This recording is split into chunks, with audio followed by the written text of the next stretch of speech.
Hey everyone, how's it going? Was just waiting for it to start. Hello. So, this collab isn't a new one. We've got a lot of stuff to do today, because since it's a rerun, I want to make sure I cover everything. So, this part 1 stream is going to be a bit longer than the part 2 stream that I plan to do next week, because next week's going to be the part 2 stream. Today, obviously we're going to be doing everything like normal. If you want to check everything that I'm going to be covering, then you can just read the description if you want to. It's got a list of everything that I plan to talk about. I will be talking about the reruns, but I won't be doing a full in-depth, review of the units just because they're rerun units, and if you really want to check that, then you can just go back to my previous streams that I've done on this collab on those units if you really want to. But let's first of all get into the news just to make sure everyone's aware of what this update is bringing, and then we'll go over the part 1 unit and arc and see what happens from there. But yeah, today is going to be pretty fun. This event is basically like a rerun. It's just a rerun, so everything that is in this event has already happened, but all they're bringing is 2 new banners, so 2 new units, 2 new arcs. I think it's going to be pretty fun because this collab is definitely one of the better ones. And Renner being the best unit in the game, it's a good rerun, especially for players that don't have those types of units, so we'll have a look at that stuff later. Let's have a look at the news first, just quickly. I just want to talk about everything that's in this update for this collab, just so everyone knows what's going on, and then we'll have a look at the banners and stuff afterwards. So, not much to talk about here, I just want to briefly have a look at this. First, part 1 unit and the arcs here looks pretty nice. Arngrim, we'll have a look at that in a moment, but they look pretty cool. And then part 2 looks nice. We have no idea what part 2, their skills and kit and everything, we don't know that yet. So we're gonna have to wait until next week. But I'm hoping he should be a pretty good unit. Like, there's no way that he's bad. He should be, but we're gonna have to wait and see until next week. Hopefully. And then the rerun stuff we'll have a look at much later. I definitely want to talk about that. I've already made some notes of what I want to talk about, because I know people are going to be thinking which one do they want to select. Well, I'll talk about that later. But if you just want to TLDR, then just get Renner basically. Collab has a story in the event. It's the same story as the first time this collab was released, so it's not any different. So I just skipped everything and made sure to get all the tickets and stuff. There is a good amount of tickets in this collab event, so make sure to do the events as soon as possible. I spent a lot of time, as soon as maintenance finished, I spent all that time just farming the event just to get the tickets. Right now you can get up to 15 part 1 tickets, so make sure to get those. And there's also 5 more tickets in the part 1 login event, so 20 tickets total for part 1, which is pretty nice. I'm pretty sure that's just average on collabs in general, but we do get a couple more if we do the, campaign thing. Login bonus, bunch of stuff, great. Events, sure, unit test, play quests, all this normal stuff, kind of just going through it quickly now. There are Godforge, there is Godforge versions of the paid equipments for every rerun unit, which is very cool because the rerun units are still very strong, especially Claude and Renner, especially Renner. So I would highly recommend to get their paid equipments, because you can get those in the Crimson Ore shop for just 4,000 each, which is pretty nice as long as you have the Crimson Ore, and then you can Godforge them. The Godforge equipments aren't that much different compared to the normal paid forms, but it's still worth doing because you never know if this collab's going to come back in the future or not. You have no idea. Collab challenges, yeah, there's a few of these. Just make sure to do them. They're pretty easy. I think they're fun. I like these types of events that have more things to do, which is always nice, just more stuff. That's pretty much everything important I wanted to talk about, I think.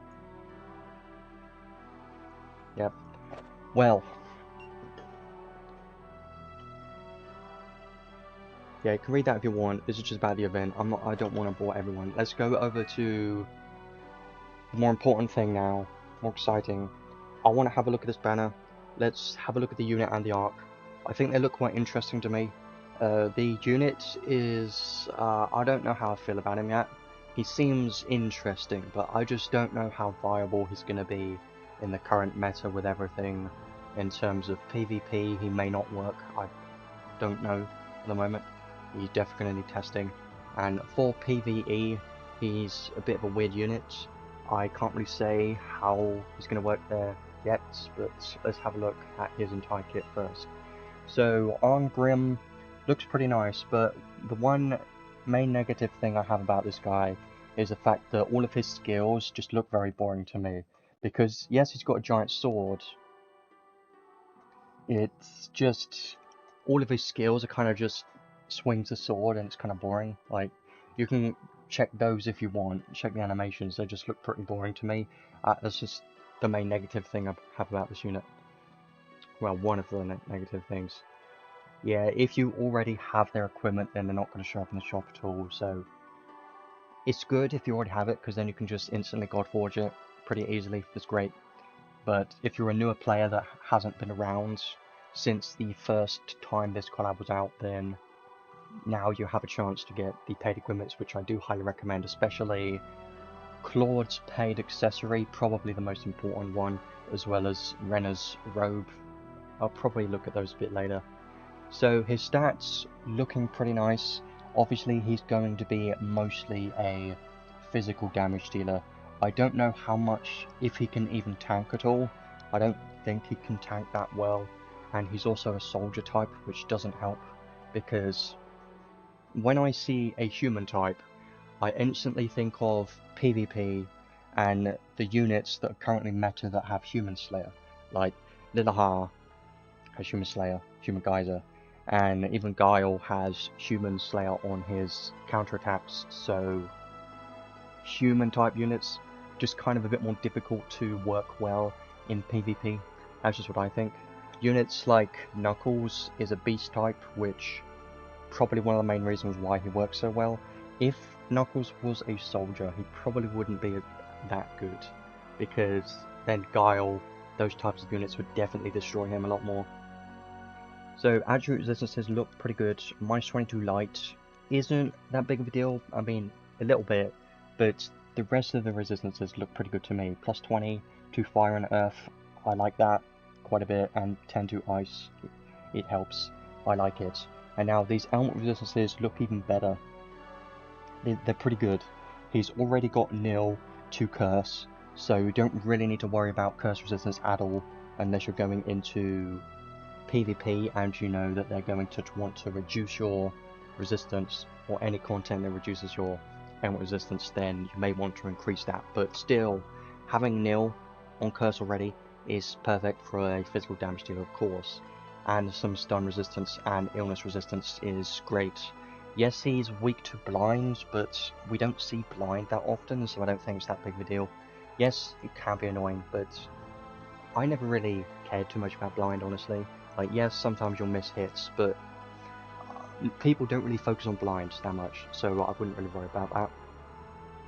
So, good stats at the moment.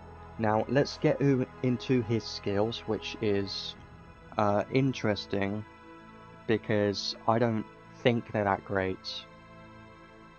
So, if you're free to play, you can only get the paid equipments of the Rerun units, because they are in the Crimson Ore shop, which you can use Crimson Ore on, which every player can get. So the new units you can't, but the Rerun units you will be able to, so that's pretty nice. These skills, I haven't tested these skills yet.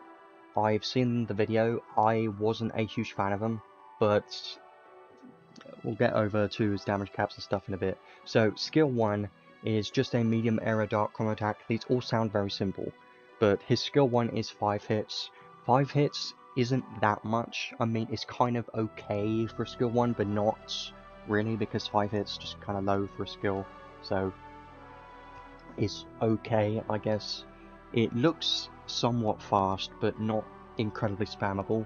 unless it could be, but I haven't tested that yet. I'm going to be testing them out much later on to get an idea of how spammable his skills are, but right now I can't say, but I'm going off of the animations and what they look like and hit counts at the moment. So skill 1 looks okay, but I don't know how well it's going to do. His skill 2 I think is definitely his best skill. Skill 2 is a wide area dark combo attack.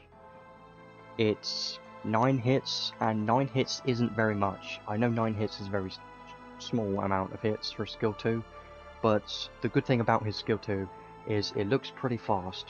It just does like one sweep attack with a sword, just swings it once, and then it does 9 hits. Like, it has potential to be spammable, and maybe could be good for DPS, but I can't say yet, because I haven't tested him.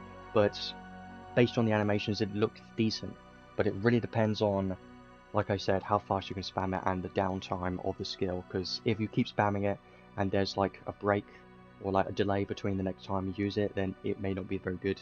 But if you could like keep spamming it non-stop, it could be pretty good. But skill 1 and skill 2 definitely his faster skills, skill 2 being probably the fastest one, depending on how fast they can be spammed. His skill 3, I'm not a fan of it, honestly. It doesn't look that great to me just because it's very slow, and even the hit count's terrible. Yes, it is a close the gap skill. You can see it's instantly close the gap from wide area dark combo attack. Sure, I like close the gap skills, but the main problem with this skill is the fact that it's 13 hits, and 13 is very low.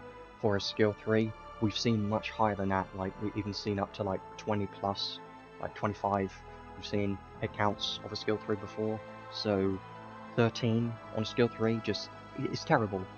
And I wonder if they're going to make his skill stocks high or something to make up for it. That wouldn't surprise me. And also the fact is, it's only a 4-hit difference between his skill 3 and skill 2, so his skill 3 is just terrible. You can probably use 2 or more of his skill 2s by the time one of his skill 3 finishes, so I don't like his skill 3. Like, yes, you can use it to close the gap. That's probably the only time I'd use a skill 3, is just to get right in there, but I'm not a fan of it. So 13 hits, looks quite slow, it's not going to be very good. The only time you're going to use it is if you want to close the gap, that's pretty much it. Yeah, his damage caps are higher because he has less hit counts, and because, you know, they don't look very fast. Like, they kind of balance it, and it makes sense. I know it makes sense, but we haven't gotten to damage caps yet. I'll definitely be mentioning those once we get over the skills and everything and traits, because I think some people may get baited by this unit, and just be careful, because I know he's going to have insane damage caps, but that doesn't mean it's going to be a meta DPS unit, because it always depends on how fast they can spam their skills and hit counts and that kind of stuff. So we have Sonic, who's probably the best physical DPS unit at the moment, because he can spam his skills very fast, especially his skill 1 is very good. So Arngrim, interesting. Now, his special, I gotta say, his special's just terrible. I hate it. And main reason being is the powerful dark combo attack to one enemy. So, first of all, it's one enemy, right? Second of all, you never guess how many hits it has for a special. It has 26, and that is incredibly terrible. Like, I've said terrible so many times in this sentence that I'm saying, but it's just terrible. I can't say that enough. It's so bad. It's special. I would never recommend using it, just because 26 hits, you're not really going to be doing any damage with that, are you? No? I mean, he's probably going to have some good damage caps, but it doesn't really make up for the fact that this is 26 hits, and it's only against one enemy. So, his special damage, just forget about it, really. Like, yes, you can probably do some damage with it, but I'm never really gonna worry about it too much, honestly, just because I hate it, and it's just, the hit count's terrible. So, yeah. Overall, I think his skills, I'm not that excited about his skills, because, again, they're just normal combo attack skills, and the animations look very boring to me, and the hit counts are quite low, so I don't really like these skills, but I can see some potential in maybe his skill 1 and skill 2, because they look like his fastest skills, and if they can be spammed pretty fast, then I think that could be very good for DPS. But I haven't tested it at the moment, so I can't give, you know, a conclusion on that yet. I'm going to be doing that later on. So let's go over the traits next, and now this gets a hell of a lot more interesting. And now this is where his kit starts making up for the low hit counts and the slower skill 3 as well. It makes up for that a little bit, but I don't know if it's enough. We'll have to wait and see. So he is a single wield damage dealer, of course, because if you look at his sprite, he's using a massive sword, so there's no way he's going to be dual wielding if the unit looks like this. That's just common sense, right? Like, they like to make the units very similar to the games and stuff. They try and, you know, put them over in this game, very similar, so makes sense. Trait 1, this has a hell of a lot of damage cap. When equipped with only one weapon, so you have to use one weapon, he's going to be single wield all the time. I would highly recommend single wield every time. There's no point doing dual wield, you could do it for fun, but it's not viable. Skill and special damage 30%. 30% isn't that much. I wish it was more than 30%, but okay. And then damage cap 120,000. 120,000? Insane. Crazy. But you also got to remember that the hit counts and everything isn't that great. Like, 120,000 is... I love that, but is it enough? I don't know. So, I will be talking about the banners and stuff soon, but basically, I don't really recommend to pull on any of the rerun banners just because have a look at the probabilities of the rerun banners. 0.4% for each unit and arc. If you're trying to chase for a specific unit or arc in the rerun banners, you're going to have a hell of a bad time. So I don't recommend putting on those at all. You do get some tickets, which is nice though. When skill attacking bosses, so this is specifically bosses, then if the damage is cut by attribute resistance, there's a chance to ignore the resistance and deal damage. I think it's okay, but you know why I don't think it's that great? Is because, yes, he's locked to dark, right? But this is only a chance, and if the boss has like 100 dark resistance, then all of his hits are going to be doing 1 damage, and randomly there's going to be a chance that they're going to be doing some damage. So like, it still doesn't really make up for the fact that if an enemy has super high elemental resistance, then he's still not going to be able to do much against those type of enemies. But there is probably a chance that he could be hitting very hard, kind of like Knuckles, but I don't know, because I have no idea. That requires testing to really see what his damage mods are like. But it's interesting. I don't know what the chance is. Chance to ignore the resistance. So since there's a chance to ignore it, if they have, we've seen bosses with like thousands, even like 999 resistance, 9,000 resistance just for jokes. We've seen that recently in a lot of bosses where they have stupid resistances that you can't reduce. Well, this is probably means that there's a chance to make it 0. That's probably what it says to me, because chance to ignore it completely, basically equivalent to Trishula. So if this chance is high enough, like at least 50%, it could be good. But even then, you're probably better off just using a unit with Trishula instead, you know? So, I don't know. And I think he probably has to use a sword. I haven't properly looked into his entire kit yet, so I can't say, but yes, you could use any weapon with a trait for damage cap, but probably better off using a sword. On boss waves, HP plus 30%, interesting, and strength 50%. I think he's going to be having a lot of strength, and he should be hitting very hard against bosses. And we do see quite a lot of bosses that have insane stats, like very high defense. And having high strength helps a hell of a lot against those tanky boss enemies. So I think he should be hitting pretty hard against bosses.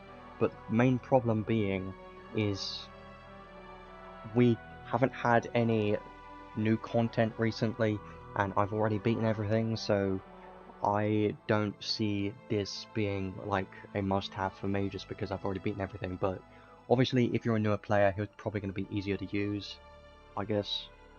Like, if you just start off and you get this guy, he's probably going to carry you through everything, I would assume, because he can ignore resistance, and he's going to have a lot of strength, so it sounds like he's going to be pretty good just to destroy everything, I guess. It's probably going to be fun that way, but that's just me thinking about it.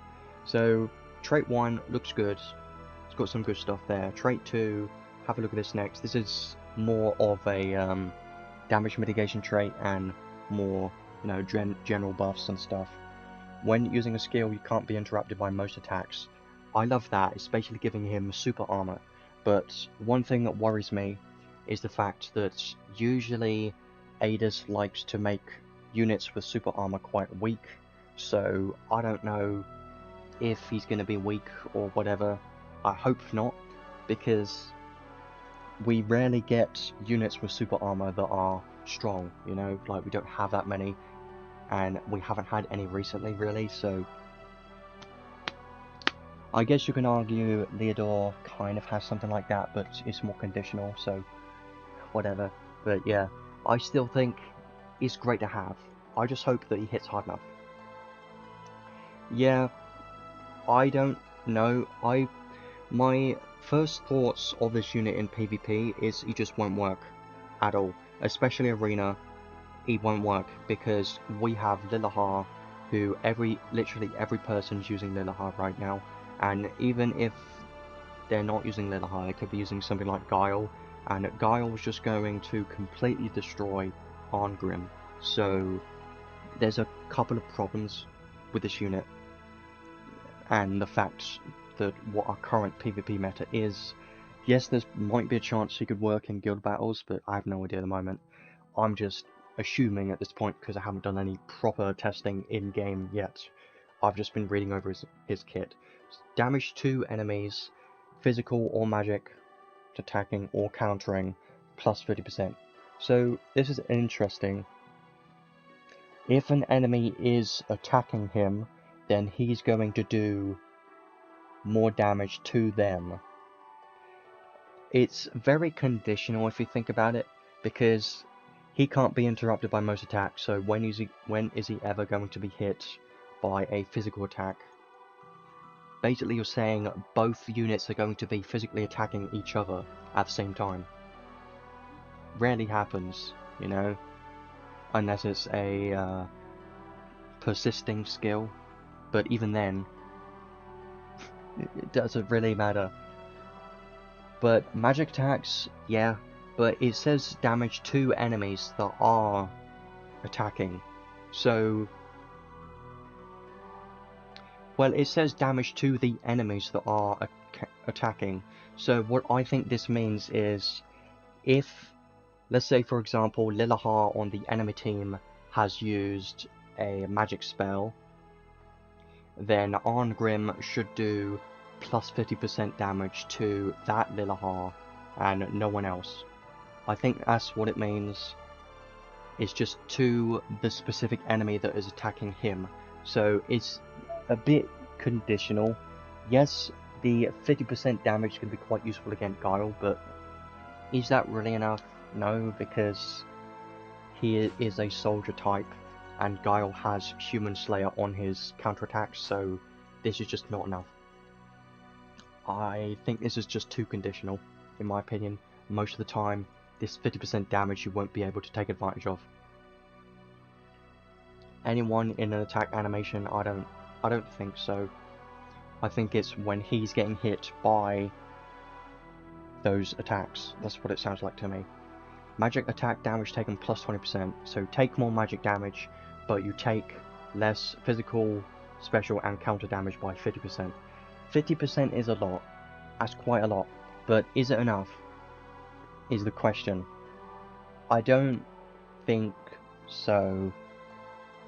But maybe if you combine this with counter shield 1 and 2, maybe he'll be tanky enough to survive a Guile and be able to kill Guile. But I really don't think so, because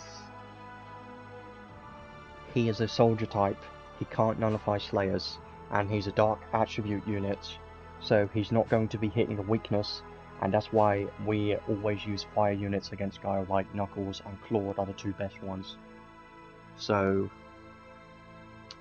I think he could be quite good against 2P, probably, and maybe in the future, if we get more counter units, he might see, you know, he might be more viable in the future if there's more counter units in the future, which there will be, but we don't know when.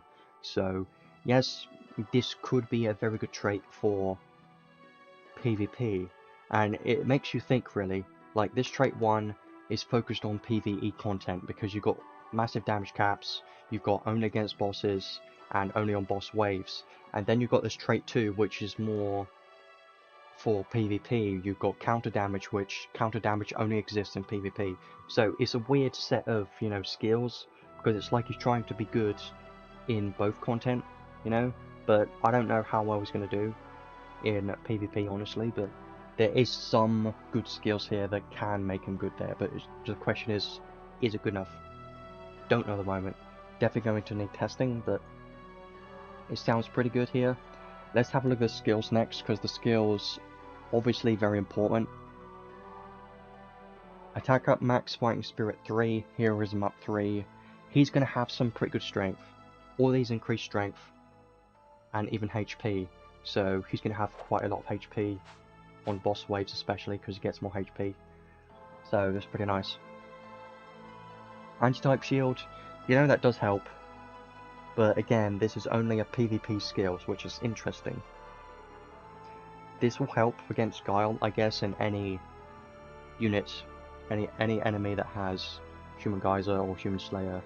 That will help a little bit, but 10% isn't enough. It's only minus 10%. Like, a Slayer does a lot more damage, so isn't enough by itself. Auto Grand Brave, I love this one. One thing I have to say, he doesn't have Fort. He doesn't have Auto Fort, which would have been nice, because having Fort increases defense, and he's got 1800 defense, which is quite a good amount of defense. It would have been nice to have more defense, but he doesn't have that, so that is definitely a skill you may consider wanting to put on him, especially for PvP. If you wanted to try him there, I would definitely recommend to use Fort. Like Fast Fort or Auto Fort or something will be very useful, because he's got a good amount of defense. Auto High Protection, very nice. I think he should be decently tanky against physical attacks because of this, and the fact that he also takes 50% less damage from, you know, enemies that are hitting him with physical attacks, so sounds pretty nice. Yeah, he takes 50% less damage from physical attacks all the time, so love that. Auto Haste, only 29 minutes late. It doesn't matter, really. You can always watch it back later if you really want to. I don't mind as long as people are showing up. I like when people show up. Doesn't matter, doesn't bother me when. Awaken 2, love this, because this is currently not a learnable skill, so having Awaken 2, I just like it. Especially when it procs, gives you strength defense. I like it a lot. Morning Tide, this is a learnable skill, but it is a very strong one in PvE content.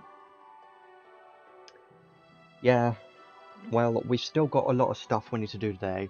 I plan to be here on this stream for at least 2 hours, or maybe more, because I have a lot of things I want to cover, because we have the rerun stuff that we need to talk about too, so it'll take some time. Gonna be fun though.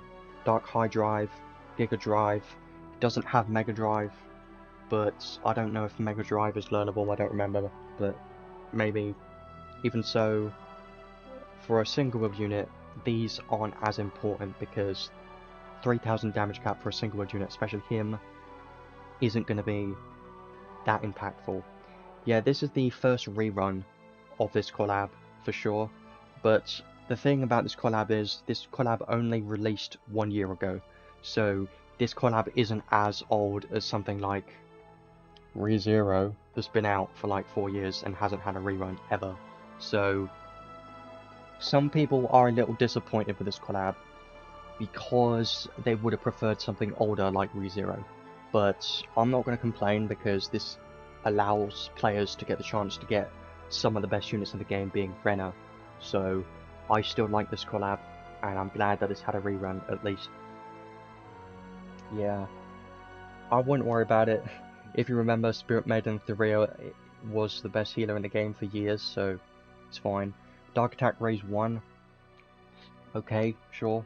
Would have liked like a Dark Attack Raise 4 or something. Yeah, supports are always the most valuable in this game for sure. We don't get that many. Ren is currently the best unit in the game for sure as well. Dark Weak Point Breakthrough, it's not really going to do anything because his hit counts being so low, this isn't really going to do much. So I wouldn't worry about this. Pose of Glory, I have this on every physical damage dealer, but it's only 2 SC, so it's whatever. Fair and Square, I like this one a lot because it's an expensive skill and I would never teach it, I would never put it on someone, but the fact that a unit has it already is very nice because it's going to be active in PvP and basically every content as long as they don't have a stats element, so I like this one. 30,000 Crimson Ore is way too much. I mean, I don't really need to make a video.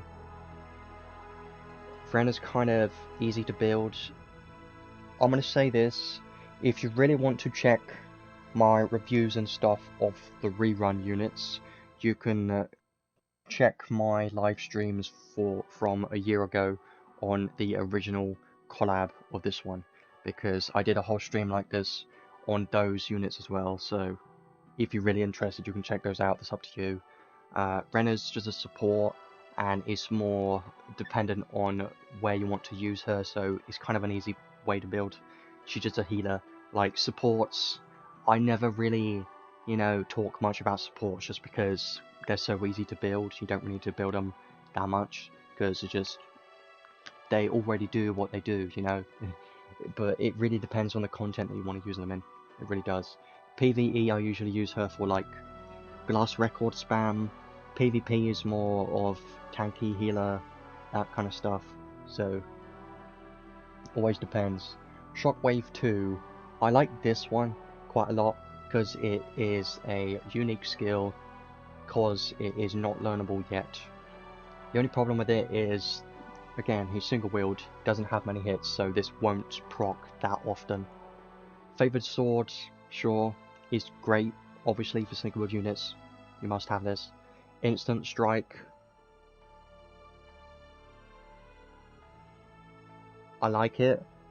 There's a chance that his critical attacks is going to do a hell of a lot of damage, but again, since he's single wield and he also doesn't have any critical up skills, does it matter?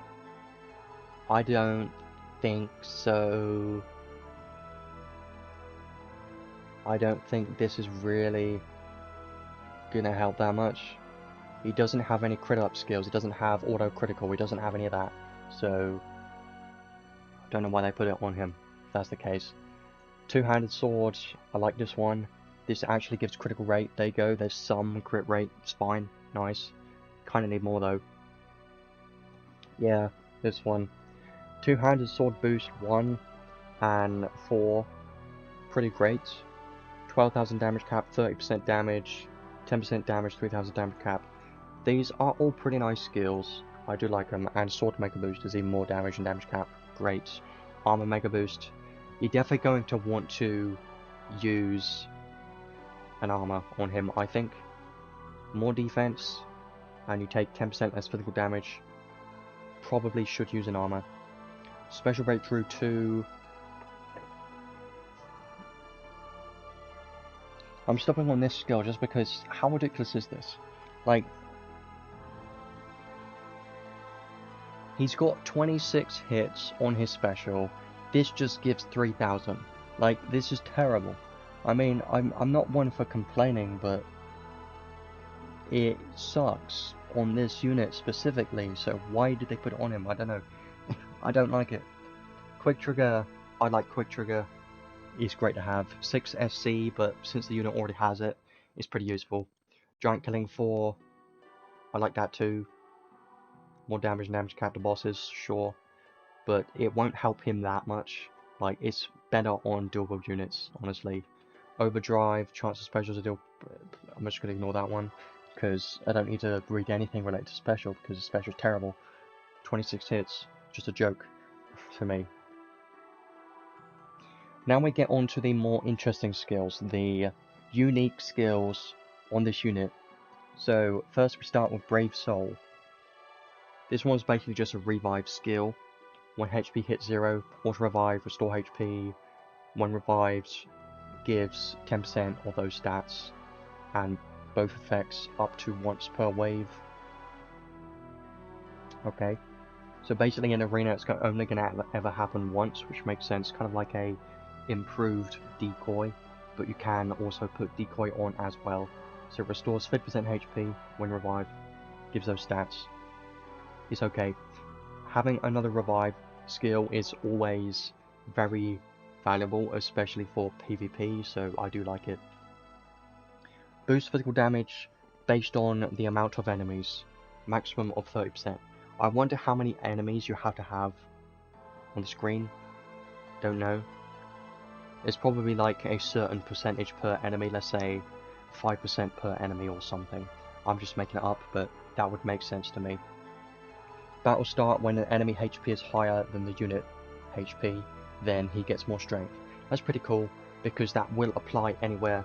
So if an enemy has more HP, he'll get more strength. So if they're using like a tank or something, he's going to be hitting a little bit harder, which I like. And if it's a boss, obviously he's always going to get this, because bosses have ridiculous HP, so it's nice. When only weapon equipped is one sword, there you go.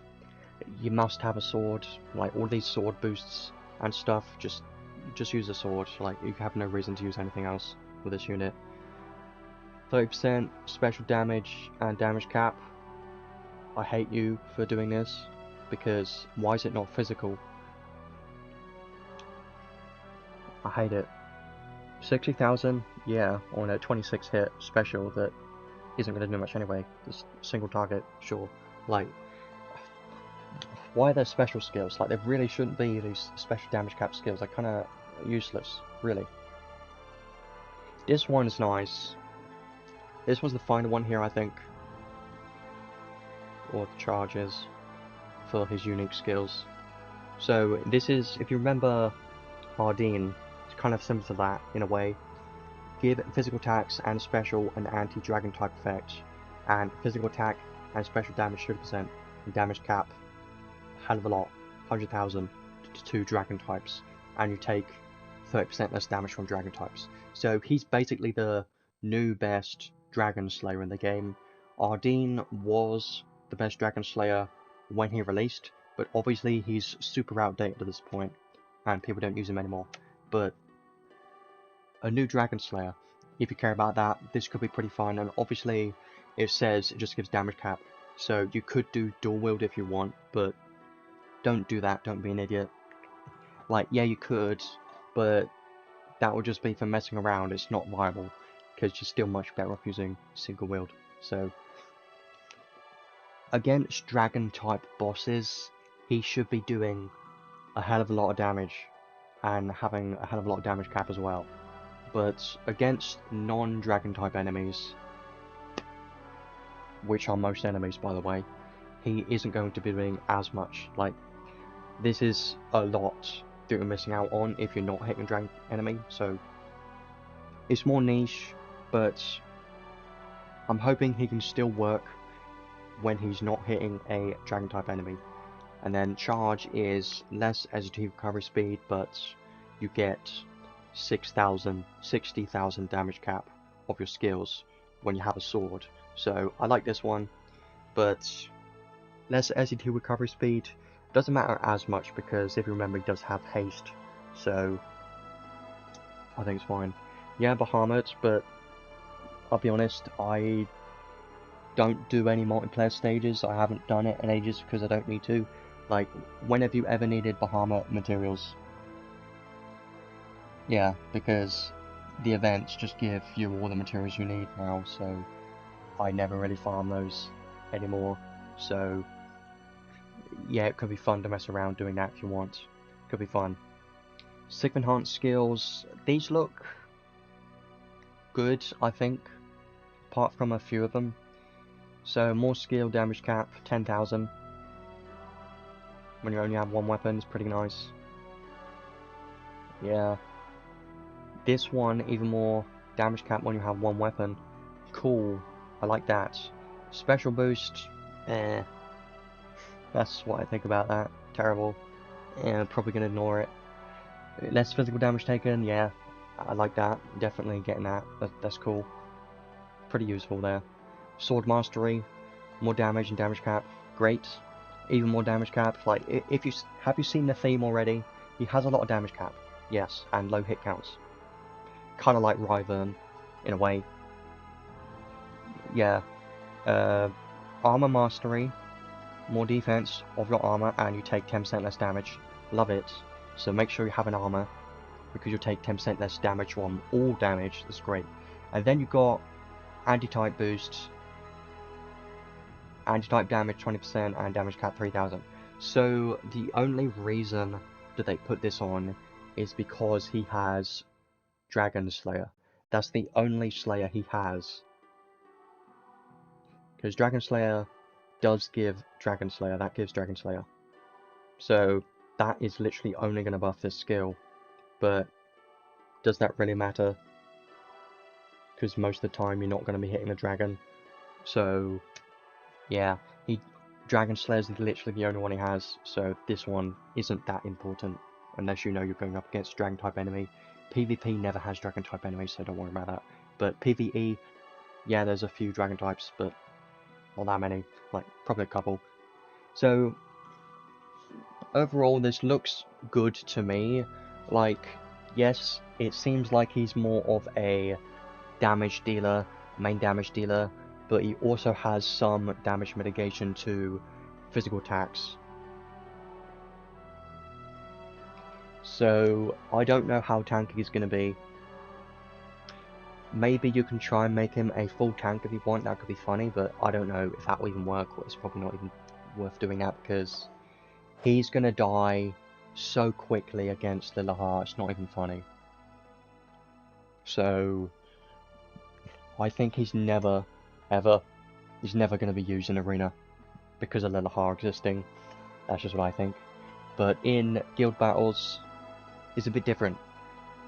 He might be used in guild battles potentially because this physical damage and counter damage is the two main things in guild battles.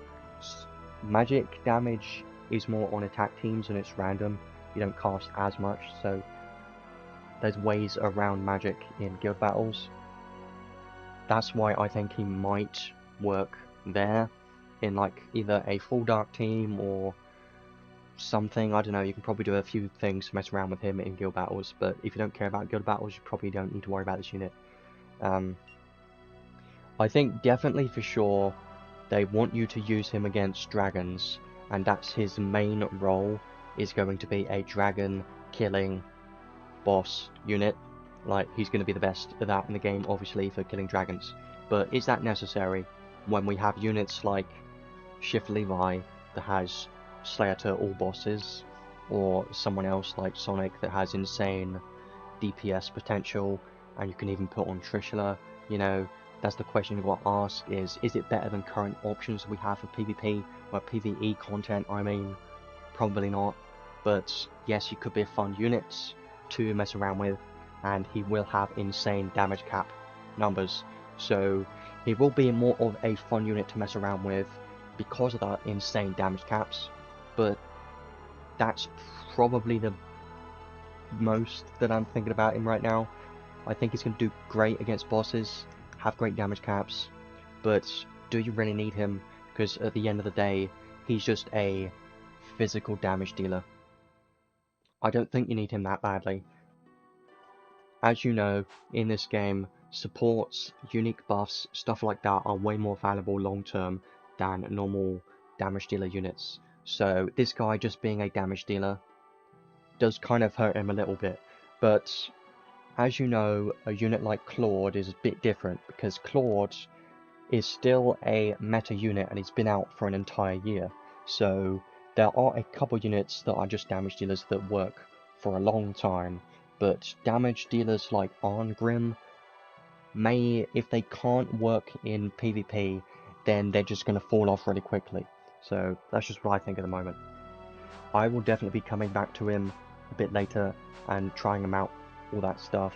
But for now, let's have a look at the arc next. Personally, I'm more excited about the arc than the unit in this banner, and we'll have a look why, but I think it's a very nice one. The units, I'm still in the middle about it, honestly. I think he has some potential. Let's have a look at this. So this arc trait, I really like this trait. Do you know why? One big reason. Let's have a look first. So dark physical damage 25% and damage cap 2000. That's pretty nice, but we do have other arcs available that are better just for dark damage and damage cap, or even skill damage in general, which is better. Like certain UR arcs that give you skill damage, physical damage, or something like that, and also gives all attribute or all of your skills gives you damage cap. We've got better arc traits for that. So the main reason why I like this trait is obviously this effect right here. After battle, XP received plus 100% not stackable. This is the same amount as Granadas. So what you can do now is on your support units that you set, so your friends can also use the units, you can have like a farming unit like V or Roy or someone like that, and then put this arc on them, and then now you're going to have that 100% XP boost. So yeah, basically Granadas, a mini Granadas, just Granadas put in an arc form. That's pretty much what it is. Granadas has now become an arc. Here you go, Granadas is now less relevant because of this arc trait.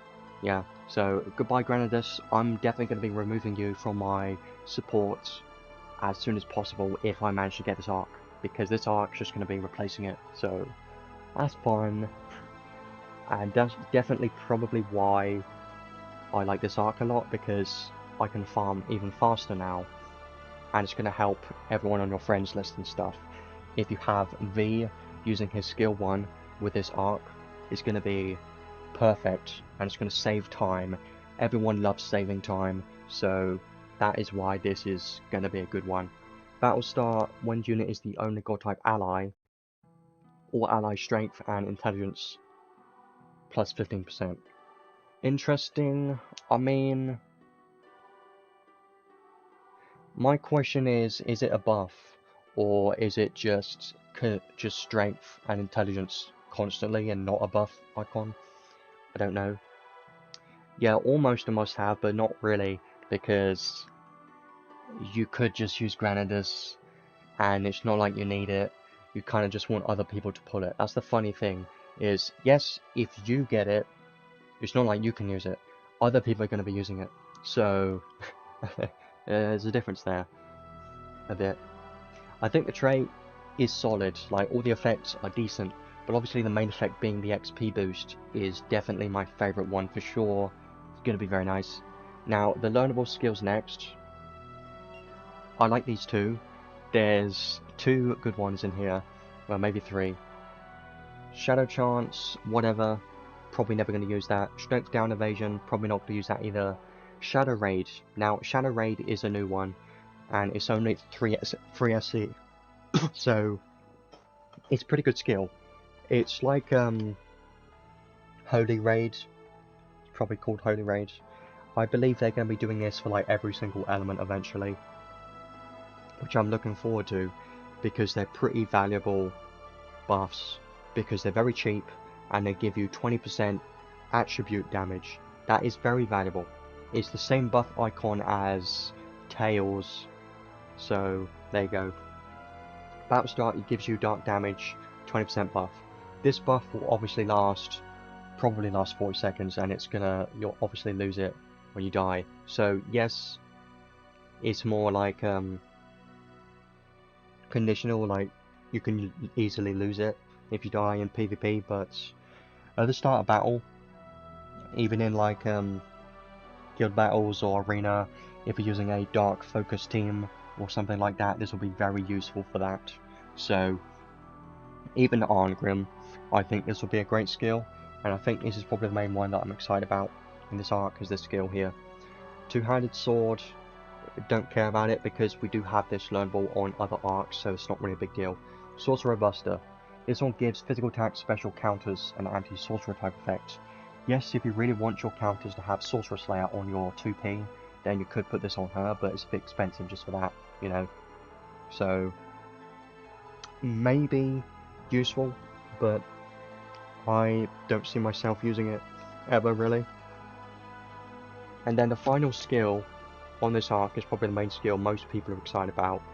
Empress Massacre. Now, I can see its usage, right? And I know it's going to be a good skill, but when are you going to be able to take advantage of it, and when are you going to use it is the question I have. When unit is close to death and uses a skill, you get 30% skill damage and 15,000 damage cap. When you have one weapon, then it's 30,000 instead. So this is 7SC and it's giving you a hell of a lot of damage cap and even 30% damage. It's very good. Yeah, that is the main thing that I'm thinking of, is if you pair it with the skill that was from the Street Fighter collab, which I don't have, by the way, then you can have that with this skill. 2 collab skills, by the way, if you have both of them. It's going to be amazing. But the question is, do you want to do that? And when are you going to need it? Because I just want you to think about it properly. Like, when can you actually take advantage of this? And if you were to take advantage of it, where would you use it? Because in boss stages and stuff, you're not going to use it, because otherwise the boss is just going to kill you anyway, and you're most likely going to want to use a support unit in your team for healing and stuff. So yes, it's great when you can take advantage of it, but would I use it? I probably wouldn't. Yes, I think the main time that you'll use this is probably time trials, because the damage cap you get on this is insane, especially for dual wield units. You can put it on Sonic and give him 15,000 damage cap. That's crazy. I know that's ridiculous, but try to take advantage of it. Not many people are going to want to do that because it's more difficult to do that, and it may not be fun for you because you might find yourself just dying a lot of the time, and you're probably going to be better off just going full HP, having a lot of healing, spamming skills that way. It's probably just better off doing that. So yes, I think it's a great skill for some people, especially endgame players, but for everyone else, you're probably not going to be using it that often. That's just what I think. And if I were to get this skill, since I don't have that other collab skill, I'm never going to use this skill. That's the thing, is because I don't have that other limited skill, this skill becomes basically irrelevant, because I'm not really going to be able to take advantage of it, and even if I do, the unit might die. So is it worth doing that? Is it worth a risk? Probably not in my case. But if you are one of those players that has that skill, then yeah, it's probably going to be great for you. But I personally prefer Shadow Raid over this skill. I just think Shadow Raid's more, you know, more valuable of a skill than Empress Massacre. This one is a unique skill and it's never coming back because it's a collab skill, I know that, so it is valuable, and Shadow Raid may come back in the future. But since Shadow Raid is completely new and it's a attribute damage buff, I find more value in this one, honestly. So I think learnable skills are good. It's got a great trait as well. So overall it's looking pretty good for this arc. And then the arcade reward is an armor. It looks pretty solid, honestly. HP, defense, physical attack and counter damage taken minus 15%, which is okay. And then it boosts defense based on how little HP is left, maximum of 40%. So it's a decent one, but obviously if you've got like Godforge armors, you're probably better off using those. But it really depends on if someone else is using those Godforge armors or something, or if you don't want a lore, maybe this will be useful. I think this will definitely be used, but it's not the best. Like, you've got better options. This does give less counter damage taken, which, yeah, it's going to be useful for that, for sure. Maybe you can use it on someone like Knuckles, potentially. Someone like that could not like it quite a bit, or maybe Claws, or just any single-wheeled damage dealer that likes taking less counter damage and less physical damage will like this a lot. If they have a lot of defense, this will have more value for those types of units too. So I think it's a nice one. Element resistances, it has blind resistance, which is funny because Arngrim has weakness to blind, so that's just funny. And then some curse resistance, actually pretty good, even though Arngrim already has nil to curse. This is still nice, having curse resistance. I think it's a solid armor, so overall this arc just has quite a bit of value because it has a lot of stuff that's good in here and a lot of useful things. Number one being EXP received allows you to stop using Granadas and you can start using quicker farming units like V, so that is great there. Then obviously the learnable skills are very good, especially Shadow Raid, Empress Massacre. If you can take advantage of it, it's going to be a very fun one and quite strong. And then the Archy reward being pretty decent too. I think it's a very nice arc to have if you can get it. Is it worth pitying for 200 pulls? I don't know. I mean, maybe not. But it does have a lot of good things in that it is probably worth trying to pull for it, but I wouldn't go super hard yet because we have tickets available and part 2 is coming up next week, so I would highly recommend to wait for the moment. And if you can, try and get this arc, because probably the best thing from this banner is this arc. Try and get it if you can, but if you don't get it, yes, you're missing out on a couple of things, but nothing super meta game changing in there. So if you only care about meta game changing stuff, I wouldn't worry too much, but it's up to you at the end of the day. I personally would really like to get this arc, if possible. The unit I'm not too fussed about, but I think it could be fun to mess around with. So honestly, they're both decent, but the arc 100% has the most value in this entire banner. So that's what I think at the moment. Now there are some other banners. I'm just going to quickly have a look at them, just to show you the probability. 0.4%. 0.4%. It's kind of terrible. You know, if you're trying to chase for a specific unit like Freya, for instance, you're not going to be able to pull her because 0.4% is basically the same as a UR arc. But if you are missing all 4 things from the banner, then the rates actually start being decent. That's the only time I would recommend pulling these banners, is if you're missing every single thing from the banner. Maybe you can try and snipe one thing. So I think I'll leave that for the moment for the banners. Sevia is still available. The arc, actually pretty great for Counter Shield 2, but it will come back. So I would definitely recommend the collab banners over the summer banners, just because summer banners do come back. This collab may never come back. Yeah, if you're missing everything, it does make this collab way more valuable because there are a lot of good things in this collab. I will be talking about the rerun stuff in a moment, but first of all I do want to have a look at the trading space and look at Arngrim's paid equipments, because I haven't done that yet.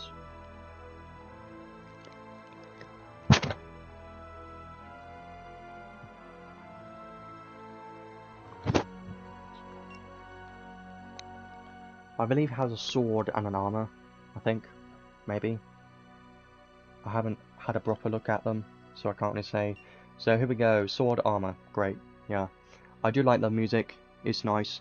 I don't know anything about, you know, collab in general. Like, I'm not a fan of it or anything. I've never played it or anything, so I don't really know anything about it, but I can still admit that it is a good collab.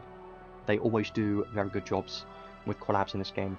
So let's have a look at a sword first. So HP strength, Dark Attribute Sword, of course.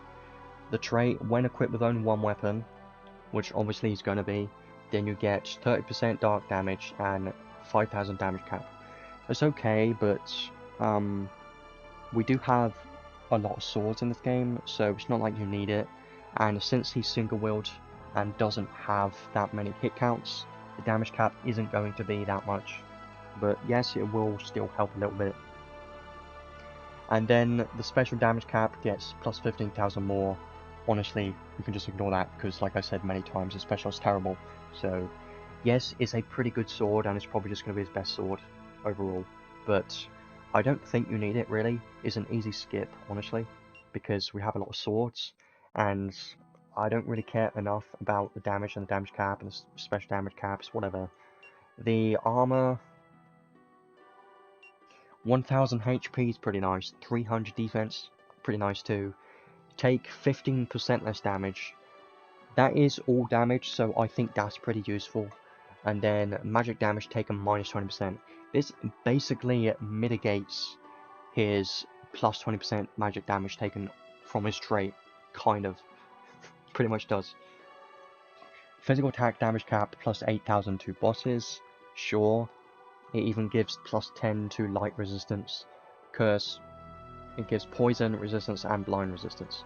So, it's pretty nice. Like, yeah, I can see it being good for damage mitigation and more damage cap to bosses. But if you want more physical damage, maybe there's some other armor, but if I'm thinking about only armors, yes, we're kind of limited on armors for giving more skill damage and stuff. We have more clothes that give physical damage than armors in the game currently, so most of the armors just take less physical damage, so this would definitely be better than those, so this would be his best in slot for sure. But the question is, do you need it that badly? I would say probably not. Like, yes, the main value you'll get out of this armor is probably PvP, but it doesn't scream to me that I must have it, you know? Like, you can easily just slot in something else. If you have other armors available, you can easily just put something else in. So, I think it's solid. No pun intended, because it's an armor. So take less damage. But which one would I take? Honestly, I would probably just take the armor over the sword, just because we have a lot of swords available. And the sword just gives damage cap. Like, you can easily slot something else instead of the sword. I would probably recommend the armor over the sword, honestly. But that really depends on what you have on your account as well. So I would just recommend check what equipment you currently have, and if you have like no armors available at all, or just a couple, and you have better sword options, then definitely get the armor. But if you have literally no sword options at all, then maybe the sword, but that's up to you, I guess. You are getting more damage cap from the armor, so that's something. Again, I don't think any of these are crazy. You can easily skip both of them, and that's probably what I'm going to do. I think I'm just going to skip both because I don't really care too much about this unit. But maybe if I do get close with credentials, I might get one of them. Probably the armor. But I'm probably not going to worry about them, honestly. You can get the paids of the other units, the rerun units in here too. I don't have Lenna's sword, so I could maybe get that, but I probably won't. I don't know yet. You know, if I do get 10 credentials, I might get Lenna's sword, just because. Why not? Like, if I'm not using them, there's no reason not to. So, that's that. Now, before we go into the summons, I know we're already an hour into this. I do want to have a look at the rerun stuff and talk about that first. So, the Redux collab medal trading space, with a special Redux collab ticket trading space thing, this one. So, I do want to talk about now what I would recommend trading for. Yeah, I always do the first step, so I'm probably going to get it. So this has every rerun arc and every rerun unit. So I've made a list of the arcs in order of kind of what I think are good, but for the units it's pretty easy for me. 100%, if you don't have Renna, use your ticket on Renna. Everyone use your ticket on Renna if you don't have her, because she's the best thing in this collab. She's the best unit in the game. She can be used everywhere. She's that good. So highly recommend get Renna. If you leave this collab without Renna, you should uninstall the game because you're terrible. That's what I think. Because Renna's that good. You should not miss out on a free select ticket. If you have the choice, you will get Renna. Like, it's not a choice. You get Renna. Easy as that. Now, if you already have Renna, yeah, make sure you use your normal tickets. I would highly recommend not to trade for one yet. But if you already have Renna, or if you manage to pull her from the tickets, then that's great. Then maybe I would definitely recommend your second unit option to be Claude. I'm thinking of, would I rather get an Ark or Claude? I'm kind of in the middle about that. Because Claude is still a meta unit, I think Claude's pretty valuable in the game right now. Especially if you care about PvP, Claude is pretty valuable. So Renna and Claude being the two best units you can get. Now, Freya and Lenneth you can honestly skip, so I would recommend Arks at this point. And even Claude, you could potentially get a different Ark. So let's have a look at the Arks. I'm not going to go super in depth in these Arks. I'm just going to be explaining why I think they're good and which ones are better and which ones you should be selecting. If you want to go have a look at my in-depth review, you can just check my previous live streams on the first time this collab was released about a year ago. So I have here Claude's Ark and Freya's Ark are the two best Arks. Either one of those you can select depending on, you know, what you need, really. So this is Claude's Ark. I think this one is very good because it gives you counter boost 2. Now, if you need counter boost 2, this is where you get it from, and this is currently the only way you can get counter boost 2. So this Ark is quite valuable because of this, and if you care about PvP, this will definitely be something you might want to try and get. And even the Ark trait, I think this Ark trait is very good because I use this Ark quite a bit. Gives you 25% skill special counter damage to enemies that have the same type as you, and has this effect, which is the main reason why I use this, is when you're physically attacked, there's a chance to activate a powerful counter. This is the same as counter, but the thing is, this will stack with normal counter, so it will give you another chance to proc counter. So I think this is pretty valuable because you rarely get an arc trait like this, and if you're using someone like Guile, or well, definitely Guile, may use this. 2P, probably not, because her trait counter is what you should be focusing on and not her normal counters because they're kind of terrible. But Guile can 100% use his arc trait. He works very well with this arc trait. So if you like counter related stuff and you need counter boost too, this is definitely a very solid arc you should consider trying to get. Now another arc which is also pretty solid, I believe, is this one. This one, I highly recommend this one too, mostly because of the learnable skills on this one are very strong. First of all, you've got resist magic. Now resist magic is currently only available on this arc, so for 3FC, yes, it's not the best, but if you really want to try and make a super magic tanky team, this is pretty valuable. And as you know, LR is super meta and everyone uses her, and magic is in a very good place, so resist magic will be a very nice skill to have, even though it's only minus 5% magic damage taken. It's still going to be something useful. But as well as that, this arc also has two amazing skills here. Number one being magic weak point boost. Now this is a super important magic skill that you should be using in guild battles, and even maybe arena, but I always use it. It's like a staple skill that you must use in guild battles because it's always about reducing their resistance. So this will basically always be active in guild battles. So for that reason, it's an amazing skill.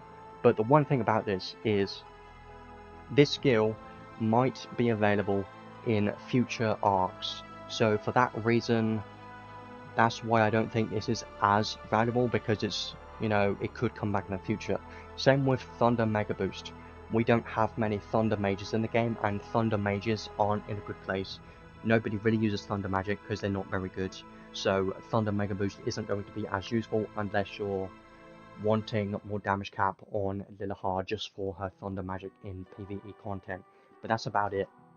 So the main value on this arc, 100% the learnable skills. If you really want these, if you're missing all of these, maybe select this one. But remember that magic weak point boost may come back in the future, and the counter stuff is more limited from Claude's arc. So I would say look at what you have on your account and think which one you would rather have. This one's more PvP focused, and this one is also PvP focused, but you have a couple of skills that have a variety of different contents. So you've got Thunder Mega Boost that can be used in PvE content for sure, and then Resist Magic can be used in PvP. Same with Magic Weak Point Boost, but that is basically only guild battles.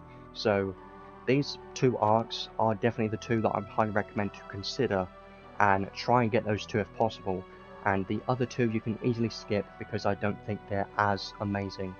This one is Lenneth's arc, which gives resist damage. That's probably the only valuable thing on this arc. I don't think this arc really has much value to it. Same with this one, which is Renner's arc, doesn't have much value to it, so I would honestly just skip these. I'd rarely use these. The Archive reward on this one is decent because it gives you high magic barrier, but I've rarely used it. I've used it sometimes, but the most value, definitely this one and Odin. So this one's Claude's arc, this one's Freya's arc. Those two, highly recommend to try and get. Just check them out and see which one you would prefer getting, because I think they're both valuable. And make sure you get Renner as well. So that's what I'd recommend for your tickets. I'm not saying get this, apart from Renner. As long as you have Renner, it's up to you, and I can't say exactly what you should get. But just be careful, because we only get one ticket, and we do get a bunch of redux tickets for the banners. So highly recommend use those redux tickets first, because you could get a Renner or a Claude or something like that from those tickets, and that would be amazing. So save this ticket towards the end. Once you've used every single one of your tickets, definitely do that first, and then make sure you get Renner before this collab ends.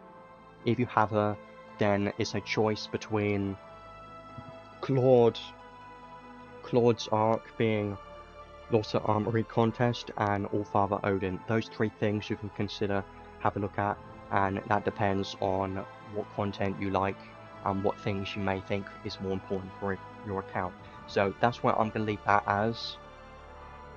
I think that's all I really need to mention for that, and hopefully you get everything you want in this collab, because this collab does have a lot of good stuff. So I'm going to leave that there for the moment. I guess we can quickly check over the training spaces and then start doing some summons in a moment. I don't think there's really anything I need to talk about here. This is for the collab. I've already got some tickets in here. If I go to the bottom, you can get 2 collab part 1 tickets here, so make sure to get those. It would show at the top, but I've already got those.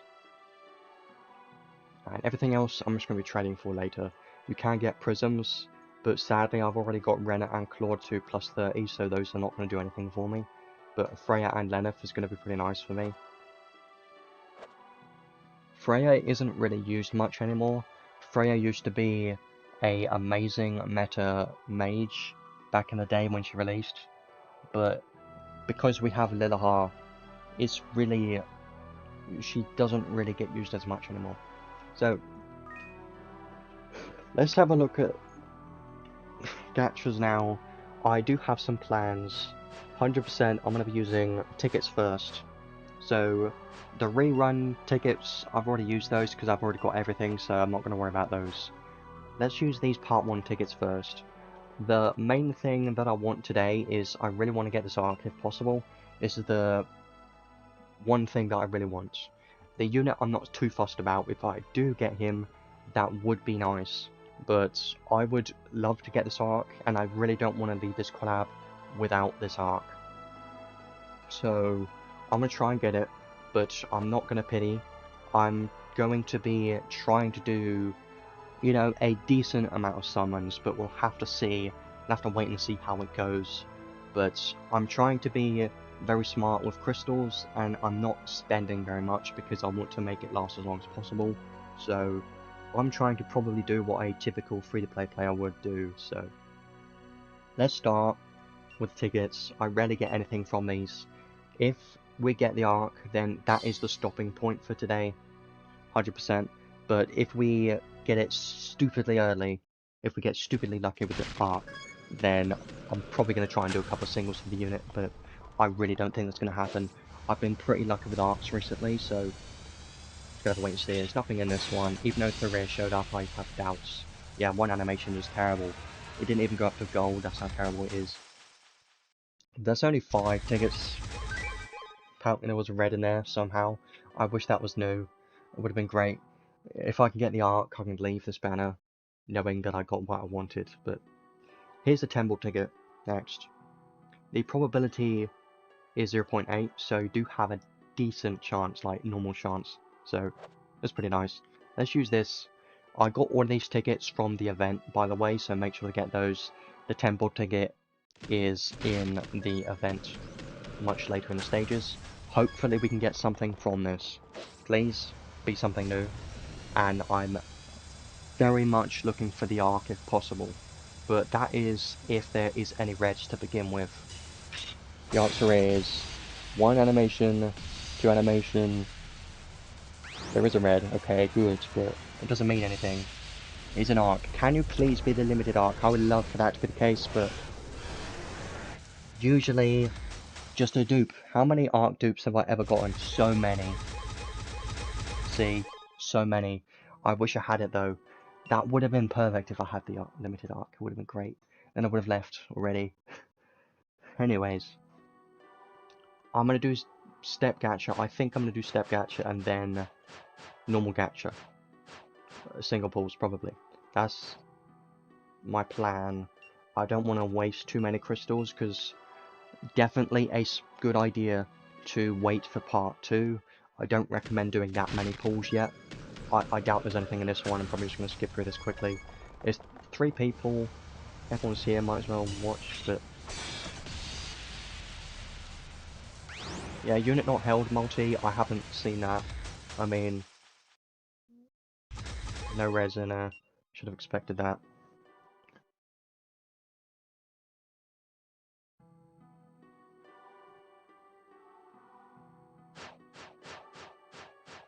Yeah, this thing. How fun. Yeah, so if you're missing like very valuable units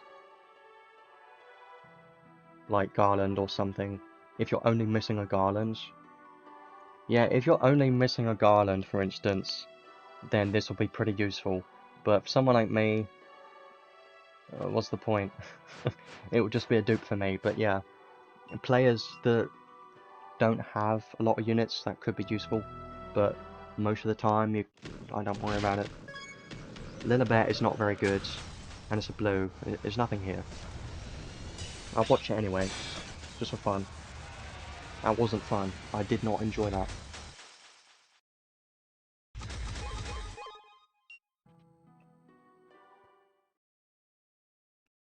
Yeah, I'm most likely gonna get Leneth's Page Sword, aren't I?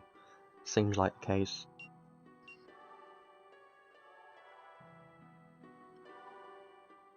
Come on, if we get the arc, then we can leave as soon as possible. Just a blue. Nothing in here either, is there? Nope. Definitely not. Unless one turns red randomly, but that's not gonna happen. Never happens. Totally not. I mean, happened that one time. I really wasn't expecting it, but... So, lap 2 is where it's expensive and is where I stop on the step gacha, I believe. after this, I think I should just go with 3 crystals at this point. So I will be pulling a little bit, like quite a bit, to try and get the arc, because I would like to try and get it. But I do remember that there's at least 5 more tickets in the login events, and also you can do these daily gachas. This banner lasts 21 days total, so you have some time. Don't have to pull now, but I like pulling early. I always do that. The rear, it's a blue though, not hopeful at all. Has to have 3 animations. Even a 2 animations considering a maybe, but even then it's not even a guarantee even being a red at that point, because I've seen the 3 animations before, like this, 3 animations, and I've seen it before and not get a red, like that. See, happened many times. But even when that happens, there's still a random chance. Yeah, you see, red. I wish that was not a dupe. I'm probably going to do singles in a minute. Another blue. Damn it. I hate seeing blues. I hate blues.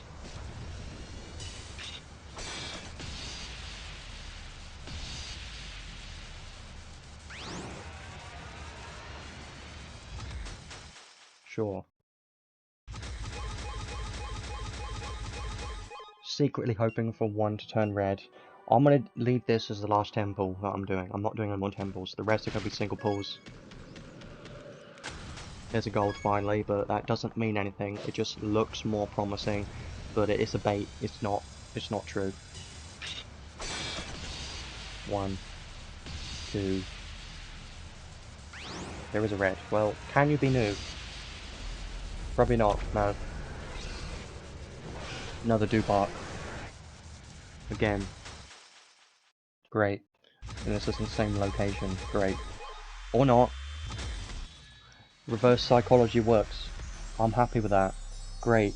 Now, I don't think I want to do any more summons, but I don't know. I mean, I think I'll leave there for now. Yeah. I'm going to be smart. That's perfect. Exactly what I wanted. Now, I'm going to leave this banner. I think. I'm not going to be pitying the unit. I don't think it's worth pitying, not at all.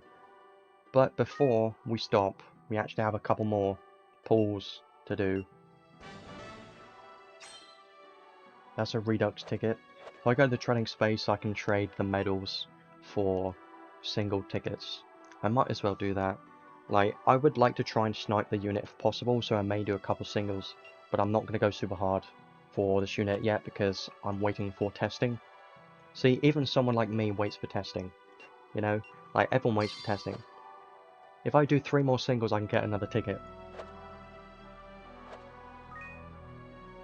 Very much considering doing that. Well, let's quickly do these, and you never know. Could be something. I'm just gonna skip them, there's no point watching it. Maybe he can show up, but it's not gonna happen.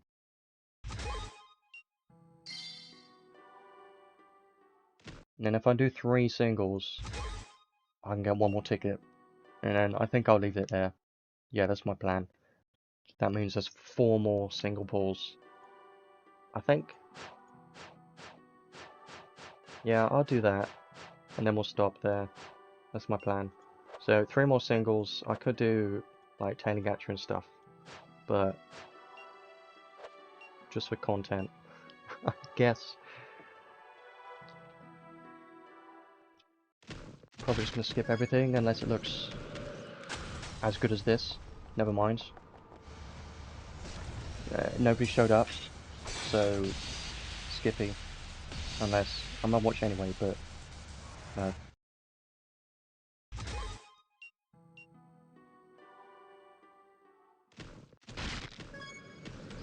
Leather bet's never worth my time on a single pull. Last one. That's all we're doing, and then I will do the ticket, and then that's it for today, for sure. See, I've definitely got way more smart with these gachas in this game now, haven't I? Like, I used to keep going just to get everything, but I don't do that anymore. I will be doing the unit test play quest and stuff very soon as well. Yeah, so this I can get one more ticket, and that's it. Yeah. Like, I used to worry about getting everything and stuff, but I just realized it's not even important to do that. Yeah, having a bunch of crystals ready is always a good idea. Because part 2 may be good, we have no idea yet. I think the part 2 unit is going to be non-attribute. He could be very strong. We don't know. Yeah. And we only have to wait a week. So it's not that far off. This is the final Singapore of the day. There's not going to be anything in this. Like, it'll be great. It'll be a great ending if it were to be a red. But, you know, it's a Singapore and it's just going to be disappointing. So...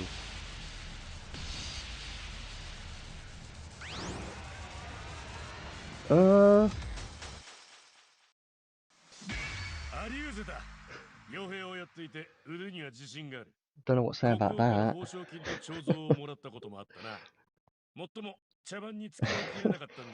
How? Well, I told you. Well, okay, sure. Well, that was my final ticket. Literally, the final pull. The exact final pull. And this isn't scripted or anything. It's literally the final pull. Like, you can say rigged rates all you want, but that was great, gotta admit. Yeah, I know, streamer luck, blah blah, but streamer luck is because all you guys watch this and channel your luck. Give it to me. Probably not. I'm just coming up with excuses. Anyways, Arngrim, I can do a bunch of testing with now. He's gonna be fun. I work as a mercenary, I'm pretty good at it too. I even got a cash bonus and a statue from the king, but I couldn't stand his fastest anymore, so I crushed the statue right in front of him. Cool. Great. That was a ticket as well. It was worth doing. It really was. Like, I was very much considering just stopping, but I did 4 singles, and literally the final single of the day got the unit. That was great. Yeah. Hopefully, I admit, I don't like bragging, and I hate when people brag about getting insane luck and stuff. Like, I don't do that, because that just sounds like I'm being a dick, and I don't do that. So, I hope everyone gets great luck. Really do, honestly, because collabs, since they're limited, they are way more, you know, way more valuable. And if you miss something, it's always way more painful if you miss something on a collab. So here he is. I will definitely be doing some testing with him today. Yeah, fear of missing out is a massive thing in gacha games. All you have to do is just have a strong, you know, be strong and stubborn like I am. Because if you are, then you know that the game's not going to beat you, you're going to beat the game. Pretty much. Yeah. Yeah, my pulling strategy has been very good lately, but it doesn't always last, because occasionally, well, a lot of the time, let's switch over to the Steam version while we're at it, because that's always better. A lot of the time, I have to pity something that I really want. and that has happened a hell of a lot. And having to pity something is the worst feeling in this type of game where you can't really build up your pity. I wish the pity system was better, like Nikkei's pity system is the gold medals that are universal and can be used for any unit, you know, something like that, or something like DOH banners having a universal pity medal system or something like that would have been great in this game. But I just think the reason they're not doing that is because the game isn't making enough money for them to do something like that. That's just my guess. Like, if it was something bigger, then maybe they would do that. So, I still have a couple of things that I want to do today. I'm going to be showcasing this unit very soon, but I also want to build him and go over recommended equipment stuff. So, showcasing Arngrim is going to be our main focus for the moment. So, first of all though, I do want to level up the arc, because I definitely want to do that. I believe I have one of those, yeah. I'm going to be doing that, why not? Great. There we go. This is going to help the account XP as well. Love it. I didn't count how many pulls we did, but it wasn't many. Hopefully we get some luck in the part 2 as well. It's going to be, depending on what it has, that is. I might as well get that too. No reason not to, right? I think I'm not going to get any of his paid equipments. I'm thinking about it. I don't think it's worth getting any paid equipments for Arngrim. I'm probably just going to skip them. Arena has reset, so you've got an hour to use your attacks if you haven't yet. Just reminding people. Let's start building them now, and then I do want to test them out, because that's going to be fun. I'm really interested to know if he's going to work in PvP, mostly guild battles and stuff. That's going to be fun to mess around with, but I'm hoping he's going to be a strong unit. Really hoping so. So like always, let's use one of our many rainbow potions, because I have 28 of those somehow. Yeah, I know. I get all of these from events, by the way. If you want to know how I get this many, event farming. Some events can give you rainbow potions. I don't think this one can, but the Sonic event could, I think, and the first summer event that we had this year was very strong. Those gave a lot of rainbow potions.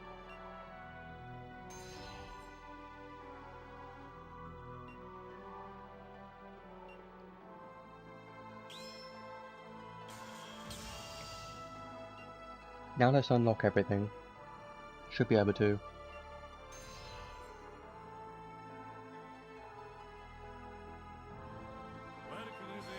Yep. And I could get to level 110. Do I want to? I think this is fine for now. I usually test them at level 100, so let's leave it at that for now. All of his base skills are here. We will be trying him out soon, but I do want to go over recommended equipment builds, but it is going to be quite simple, quite easy on how to build him. So let's go over that now. This guy, Arngrim, is quite easy to build. Basically, you can only equip a sword on him, and that isn't a big deal because we have a lot of swords in this game. Now, for dark swords, there aren't as many dark swords, I know, but you don't need a dark sword unless you want to take advantage of something like Goddess Kiss. So, for that reason, dark sword isn't that important unless, you know, Goddess Kiss plus Honey Elixir. If you want to do that combination, you could, but if you don't care about that on his build, then you could just go for any sword. So let's start looking at dark swords just to see if there's anything, but I don't think there's anything good. Actually, you know what? This one's quite perfect, isn't it? Gives you 25% physical damage and 2,500 damage cap, and it gives a low chance for skill attacks to absorb damage. This one's pretty perfect because it's a dark sword as well, and it gives a lot of strength, so highly recommend this, honestly, this one's probably just as good as his page sword, now I think about it. I know his page sword gives more damage cap, and it's a bit better. It gives 5% more dark damage, but who cares about that? When you're spending money to get that, you can just get this for free, you know? I don't remember where to get this from, but this one is a very strong one, so if you have it, I think this one's going to be his best sword to use 100%, because it's dark as well.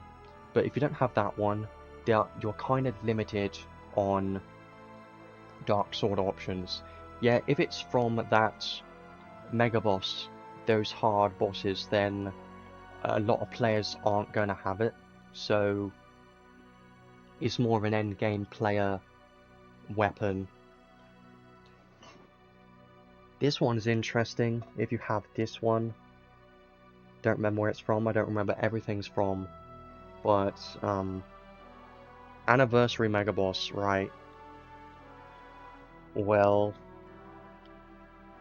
this one gives physical damage and is also dark, maybe.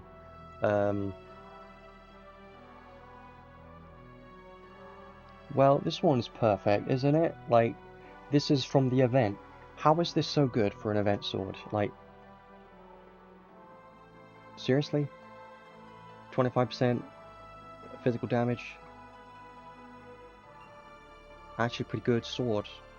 I swear it's usually like 10 or something. This one's pretty great. Like, the counter damage won't really matter, but the dark physical damage, 25%. Since it's from the event, you could get this and use it on Arngrim. That's a free-to-play option sword, which I would recommend for sure. This one's pretty nice. I haven't max enhanced it yet, but I'm pretty sure this one's from this event. Says it is, so I like this. Definitely a good free-to-play option. Honestly, we've had a lot of free-to-play good weapons, so I'm happy with that. Now, if you're not fussed about a dark weapon, there are a hell of a lot more swords available. Like, I can go on all day about swords, because as you know, this is Sword Cloudia, or Last Swordia, whatever you want to call it. We have many swords in this game, we've got swords for days, so you don't have to worry about that.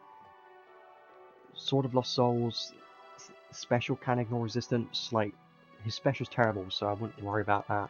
Muramasa is a great Godforge sword because all physical damage, so this one's pretty solid, but it honestly is comparable to the 25% dark physical damage that you get from the event sword, so you're probably better off just using that because it's dark. So yeah, anything else? I mean, you're just looking for physical damage and crit rate. That's nice. You're just looking for physical damage, dark attack damage, something like that. But honestly, I think I've showed the best ones already. Like, yeah, there's a bunch of swords. Honestly, you should be fine with choosing a sword. I would just recommend the event one, if I'm honest, because it's just a very solid and just an easy one to use, so probably just use that. Most players just use this on this guy, be fine. So I'm going to be using this one because this one is a little bit better, gives some damage cap, got more stats, chance to absorb, you know, it's good. Now for armors, he can only equip an armor, and he does have some armor boost skills, so you kind of want to try and use an armor, but I know we don't have that many, especially for doing more physical damage. We don't have that many. The ones that I have favorited right now, I only have 4, which is weird. This one is alright because it gives you critical damage cap, but it doesn't have that much crit rate, so it's not going to be as good for him. But I like this one in general just because it gives fire resistance, dark resistance. It's a solid one. These two give, you know, damage mitigation if you really need it. I would probably recommend this one because the gold one gives enemy attention drawn +1, and you don't really want this on him unless you're making him a full tank. So if you don't want him to be a lore tank, then probably don't use this and try something else. This one was from the ark. You know what, I might use that, but I will try and look for something that gives physical damage if possible, so I'm going to have a brief look at anything that may give some damage. But I really don't think there's that many, is there? I don't think so. I wish we had more armors that gave damage, you know, because we have a good amount of clothes now that give skill damage and physical damage, stuff like that, but we really don't have any armors at all that give physical damage. Like you can see, we got none at all that I can see right now, so you're kind of limited on armors that give damage. We don't really have any. Yeah, the hex armor, this one, I might just use it because it's something, and this is probably a better one than like taking less physical damage for, you know, PvE. Against bosses, this will probably be better than take less physical damage, you know. So I think I'll just use this one for now. Yeah, you really don't have that many options. For accessories though, easy options here. We have a hell of a lot of good accessories for sword users and dark damage dealers, so this one's a pretty easy one for me. I know exactly what I want to use because we have so many good ones. So where are they is the question. This one, amazing, perfect, gives you stun resistance, gives you strength, gives you 15% dark attack damage, perfect, just put it on him right now. Very good, very strong one. But as well as that, I know there's Equilibrium Sphere. This one is amazing too. Gives you blind and curse resistance. Love that. Even gives you light and dark resistance, which is useful too because he's got minus 20 to light, so that may help a little bit. Even gives you strength and health. 15% dark physical damage. Perfect. These two are definitely the best accessories for dark damage dealers. I love them a lot. But I will check some other options just in case you don't have those, like Mithril Relief is still a great one. This gives movement speed and skill damage, so you could use it. Movement speed on this unit is useful because his only close the gap skill is his skill 3, and as you know, his skill 3 isn't that great. So some more movement speed for all his skill 2 and 1 will be quite nice.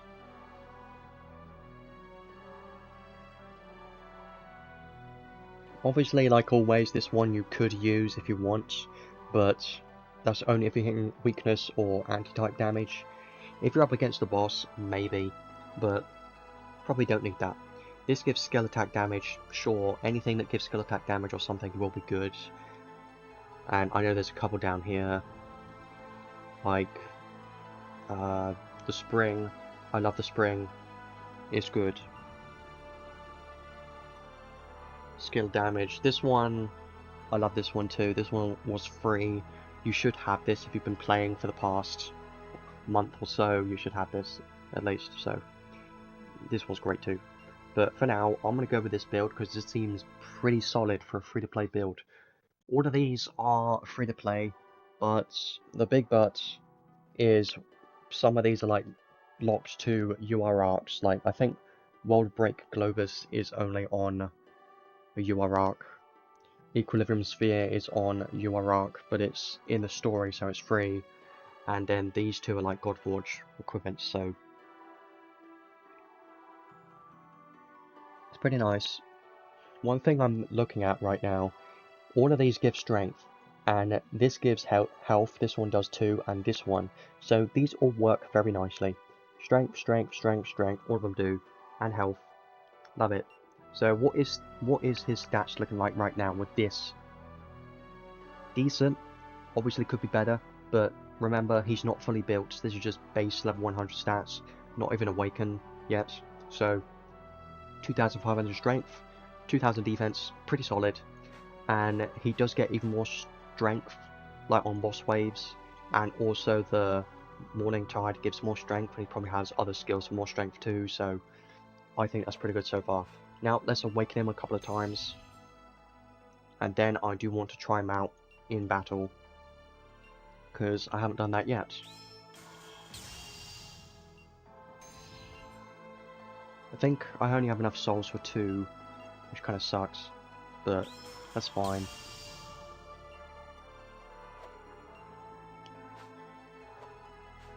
Yeah, so we'll try him out with this build. Actually, I can get more here. Yeah.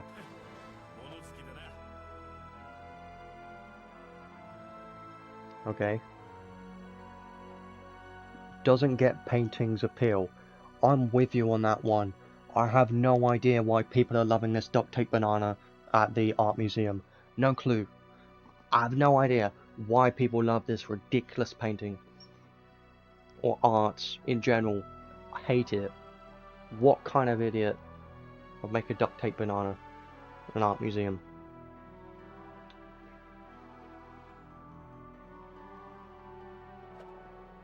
If you don't believe me, that thing exists, just look it up. It's hilarious. I know there's probably some artists thinking, oh, he hates art, blah blah. Well, yeah, I don't hate it that much, it's just I don't understand it. That's the only thing. Well, Arngrim brought up the fact that he doesn't like, you know, he dislikes, doesn't get the painting's appeal. I don't either. What's the appeal? I don't. Duct tape banana. I know it's not a painting, but it's still art. And what about the stupid paintings that are just a child just splattering paint on, you know, canvas? I don't get it. I can't say what he's rated. There's not going to be a rating yet because he's only just released today, like a couple of hours ago. So I would just recommend check the tier list and stuff for ratings. I haven't done enough testing on him yet to really give a, you know, final thoughts or anything at the moment. I'm going to be doing that right now. So let's do some testing.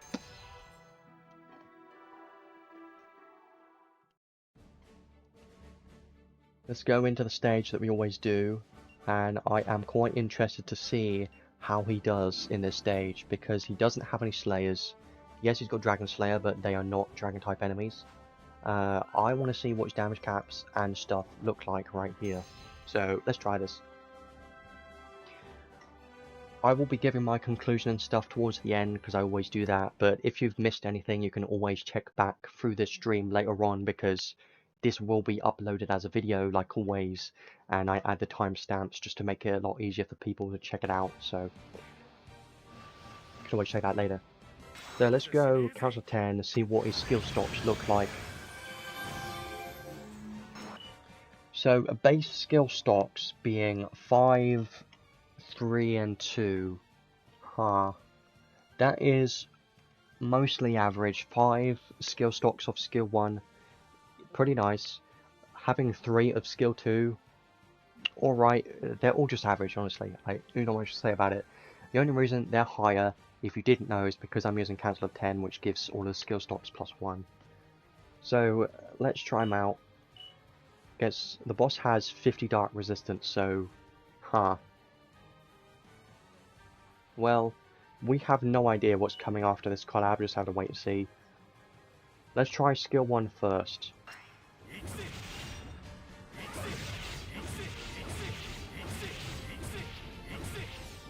You know what? That's not bad.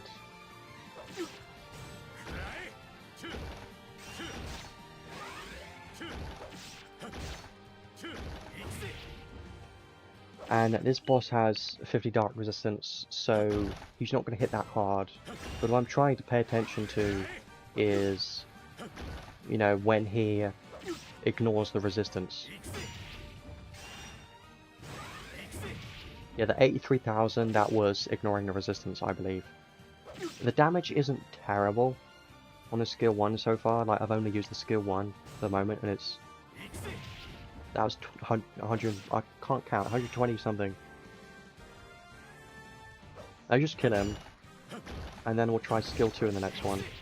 147, that's pretty nice. When they, you know, when it ignores the resistance, it's pretty strong. Let's do it again.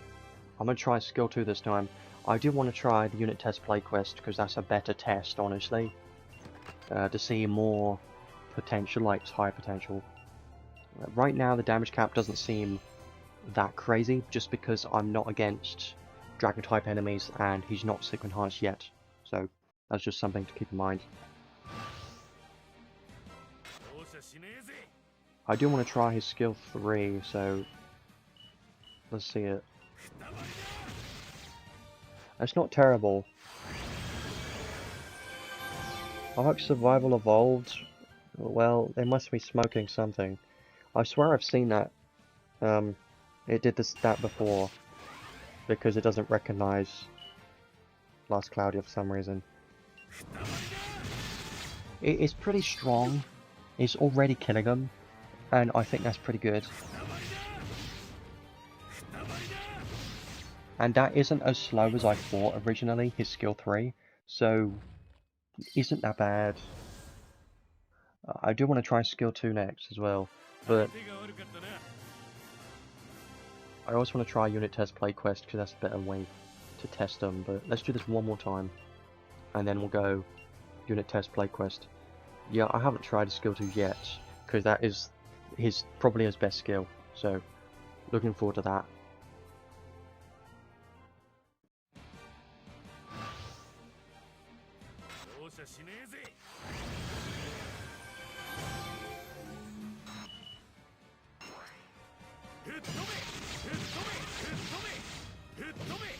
Yeah, that's pretty nice. Sure. He's already pretty strong so far, which surprises me a little bit. Let's go in the unit test play quest because I definitely want to try that out. That's going to be a better place to test a bit more at his higher potential, you know, with his entire kit. It's probably going to be a dragon type enemy, I would assume so. I'm going to do that.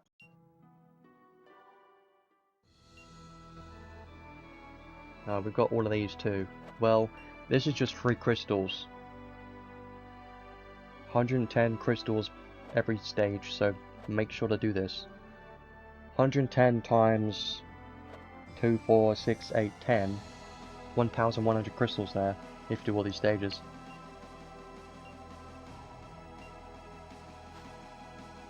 Yeah, they use both of these accessories too, so you can see these are both very strong on this unit. They're very good. These two paid equipments you don't really need, but they are using them. And his sick enhance has, you know, more damage caps and stuff.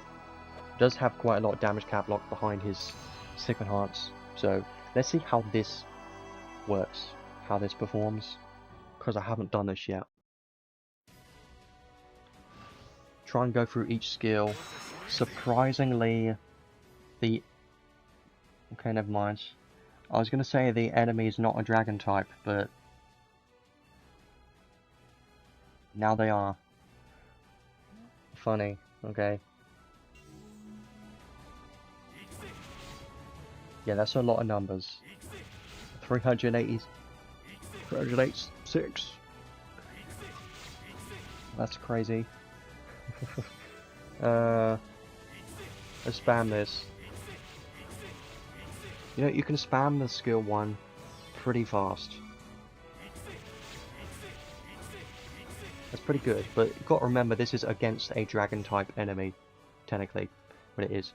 So if this was not a dragon type enemy, you would be doing at least 100,000 more, maybe like 103,000 more because of the anti-type boost Sigma Heart skill that gives damage cap as well. So you'll be doing like 280 something, which is still solid. Like, that's amazing for a single build unit.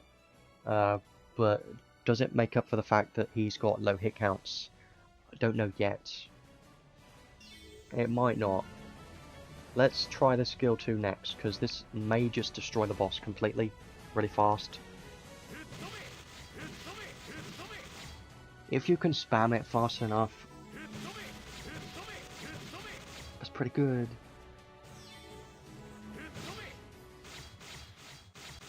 Like, I know the animation's boring, but it's still pretty nice though. Yeah, we get a ticket. I don't remember where you get it from. I think it's either one of the events or something. If you want to know exactly what you should pick, then just come back to the stream later once it's uploaded and go to the timestamps, because I've already talked about it earlier. But don't use it yet, because you could get something from the redux tickets.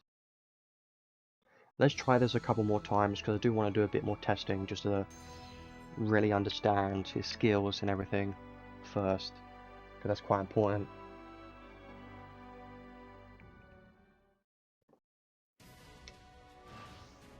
Yeah, it's probably the first login thing.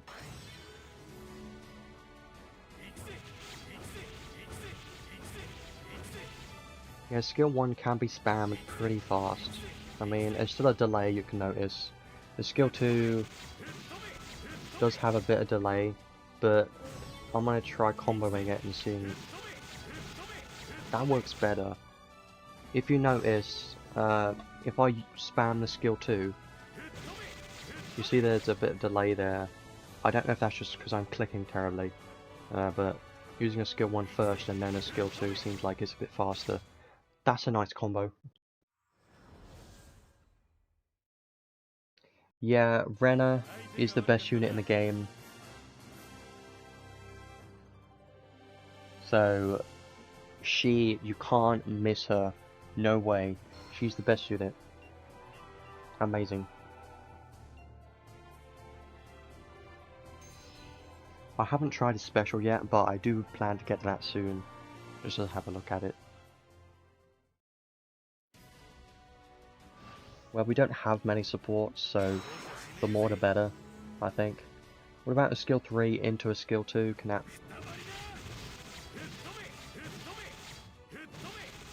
maybe?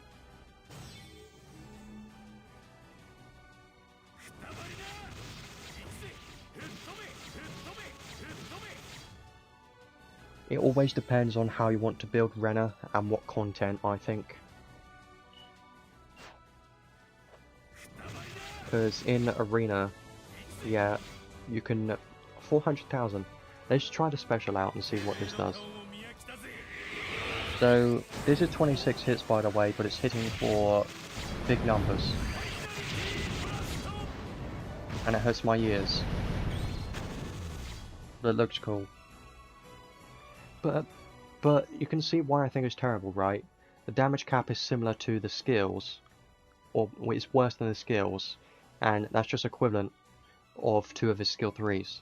So his special does the same amount or worse than using 2 of his skill 3s. That's why it's bad. One more time.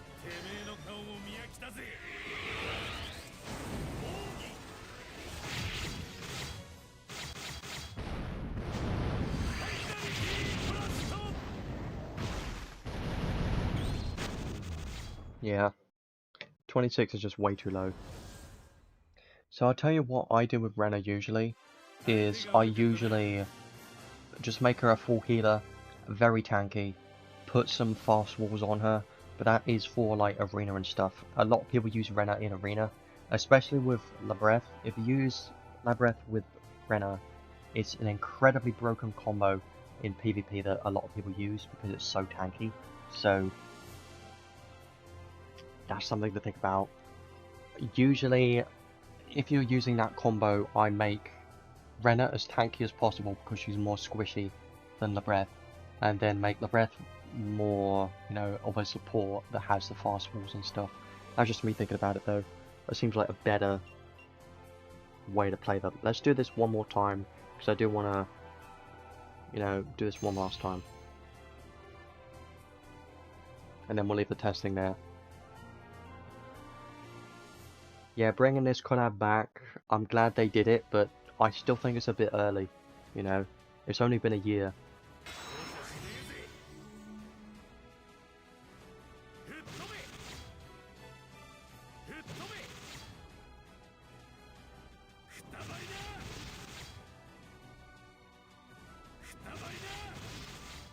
I'm just thinking about these skills a bit more when I'm doing this. That's why I'm doing this again.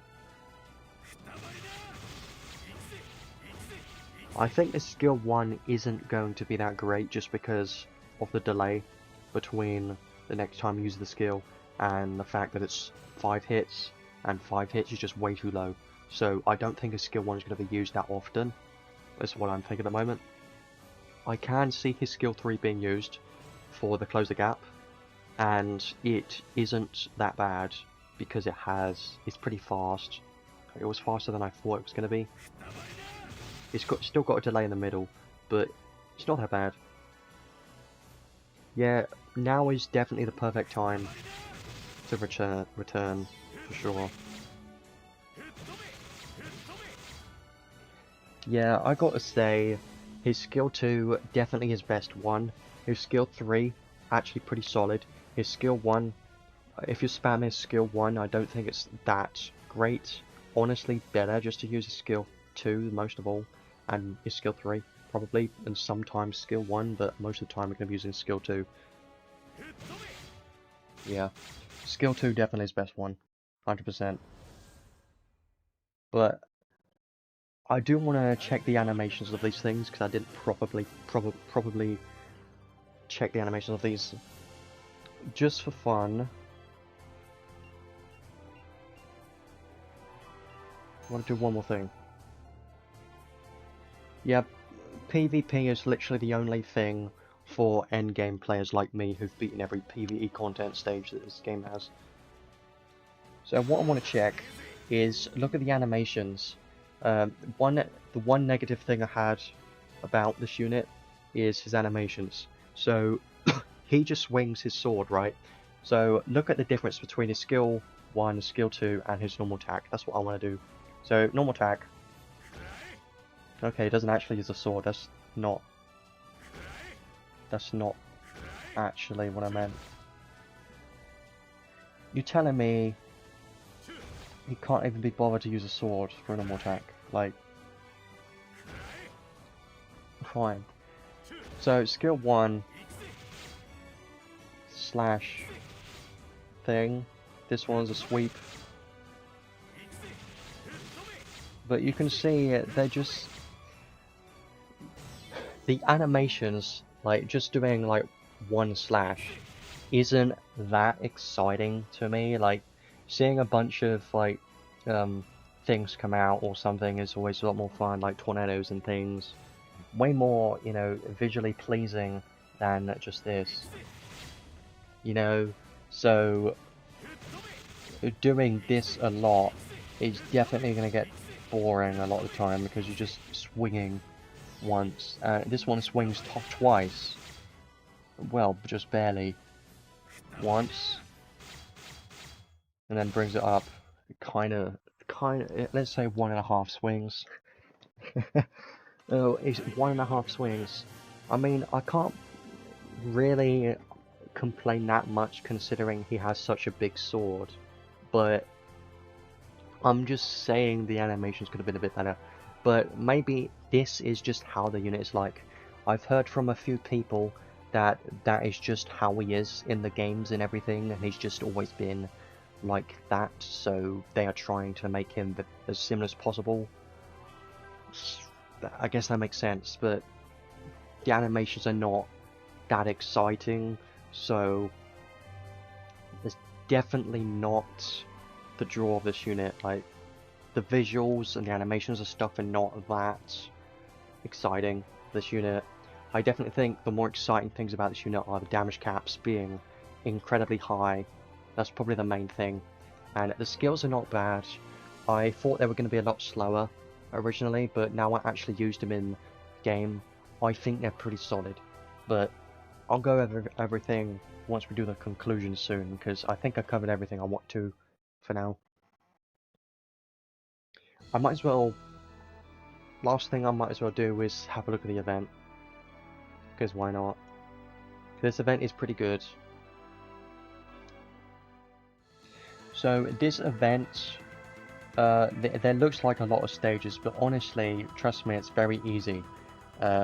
This event is a bigger event than normal, but each area only has like 1 or 2 stages. So you basically do a stage, unlocks a different area, and so on. So when you go in, you're not going to have any of these unlocked. You're just going to have a couple. So what you should do, obviously do every stage, but around here somewhere, this one you get a 10 pull ticket. So if you're wondering where you get the 10 pull ticket, it's this stage right here. Yeah, there's a lot of chests. I don't think I probably haven't gotten everything. Yeah, that blends in very well. Gives mega clusters. That's not. I mean, the chests aren't. They don't have that much in the chests. There's like mega clusters, ultra clusters, some materials. Every time you unlock a new area, it will show some new chests and some bottles and stuff sometimes, so just make sure to collect those. That kind of bothers me a little bit. I'm not the only one seeing this, right? It's wrong. That doesn't make sense. This spot right here. This is annoying. That can't be right. Yeah. I mean, everything else makes sense, but that just seems like a bug to me. Well, whatever. Yeah, sure. Right. The lake. Yeah, I can believe that. Definitely not. Probably just a visual bug. Whatever. What I want to talk about with this event is just the fact that there's a bunch of stages. Most of these don't really give anything. They give like a couple medals and stuff. This one gives some redux tickets, so you do get a couple. I think you get 5 redux tickets for part 1 and part 2, so make sure you do every stage. But the majority of these stages will just give like event medals and stuff. There is a shop in here, so remember this shop. Okay, fair enough. Maybe that's why, because the chest covered it, so that's probably why. I've got so many of these god spheres that this really doesn't help me that much. Yeah, but for newer players this would be great, but look how many I have. 11, like, yeah, I've got so many of these, probably because I haven't god forged everything in the game. 18. It's funny. Like, there used to be more difficult materials to get, but now I have like 10 plus of each god sphere. Yeah. Onyx god sphere is pretty nice. I might as well trade to get everything. 21. Yeah. Well, you already know I hoard everything. I'm one to hoard materials instead of using them. So I like stocking up materials and not actually using them just because it feels like I have materials available that I'm never going to use. I'm just like that all the time, for some reason. Yeah, the tour is pretty nice. I did a bit of it, but not all of it. It has some okay stuff like god relic prisms, some materials, souls and stuff. It's pretty nice. I wish it had some tickets for the gacha. Would have been great. Always secretly hoping for more available tickets, but I think 20 is the maximum that we're going to get. Just make sure you remember that the event units get a bonus. So put the collab units in and you will get a couple more chests. 1 chest for each bonus unit.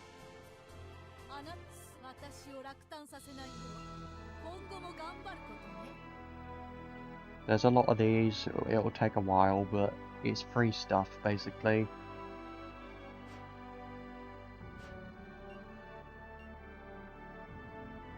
I can't tell if this is a prism or just a shard, like it doesn't tell me, but it's probably just a shard, which isn't that great, considering we've had some events recently that gave a bunch of god relic prisms, so they're okay rewards. I definitely recommend doing all of these because that even gives crystals up there, so it's just quite easy. Make sure to do it because can't go wrong with free stuff. It's great.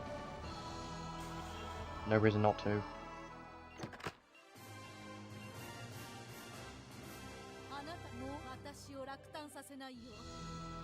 Yeah, if you didn't do the collab the first time it was around, there is a good story in this event, so I do recommend doing it. But the story is exactly the same as the first time I had this collab, so I just skipped everything because I've already seen all of it. And I believe each part had more story to it and stuff. It was okay. I liked story and cutscenes and stuff, but it's exactly the same. What they've done is this entire event is just exactly the same as the same event from a year ago in this same collab. So they probably haven't put that much effort in this collab because it's a rerun, and they don't put as much effort in reruns. They put more effort in new collabs, but that's because they've already put the effort in the first time around, and they're just going to do it again, you know. Yeah, it's probably great for materials, but I don't need materials. Yeah, for newer players this will probably be very good, and if you need any of this stuff, this will be great to farm, and the ability gates and stuff will be very nice. But I look for like God Relic Prisms and the more rare stuff that doesn't come around often, so this collab probably won't have much that I need to farm in it, especially for endgame players. It's not going to be that much, but I still think it's going to be nice. Yeah, I will be farming this at some point. I mean, I already went through every single stage just to get the 15 tickets, like I did that. But this will be a fun collab, I think. I like this collab. Every collab in this game, pretty much every collab has been fun, so it will be a fun one. Great. That's great. Yeah, Bunny, these challenges...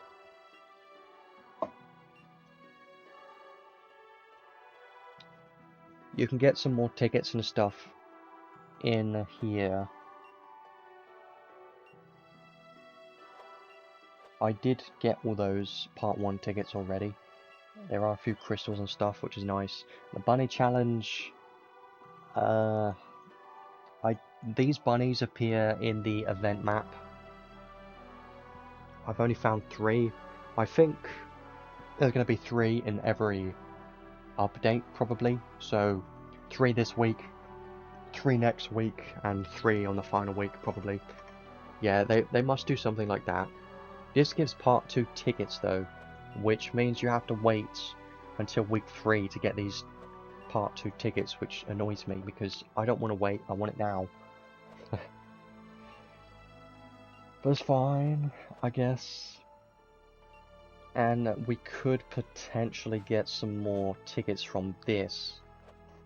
The repost promo can get more tickets here, so that's nice. I think that's everything I wanted to talk about for the moment. I think so. I've already got the bunny banner. I've already got the bunny banner because I did the collab last year.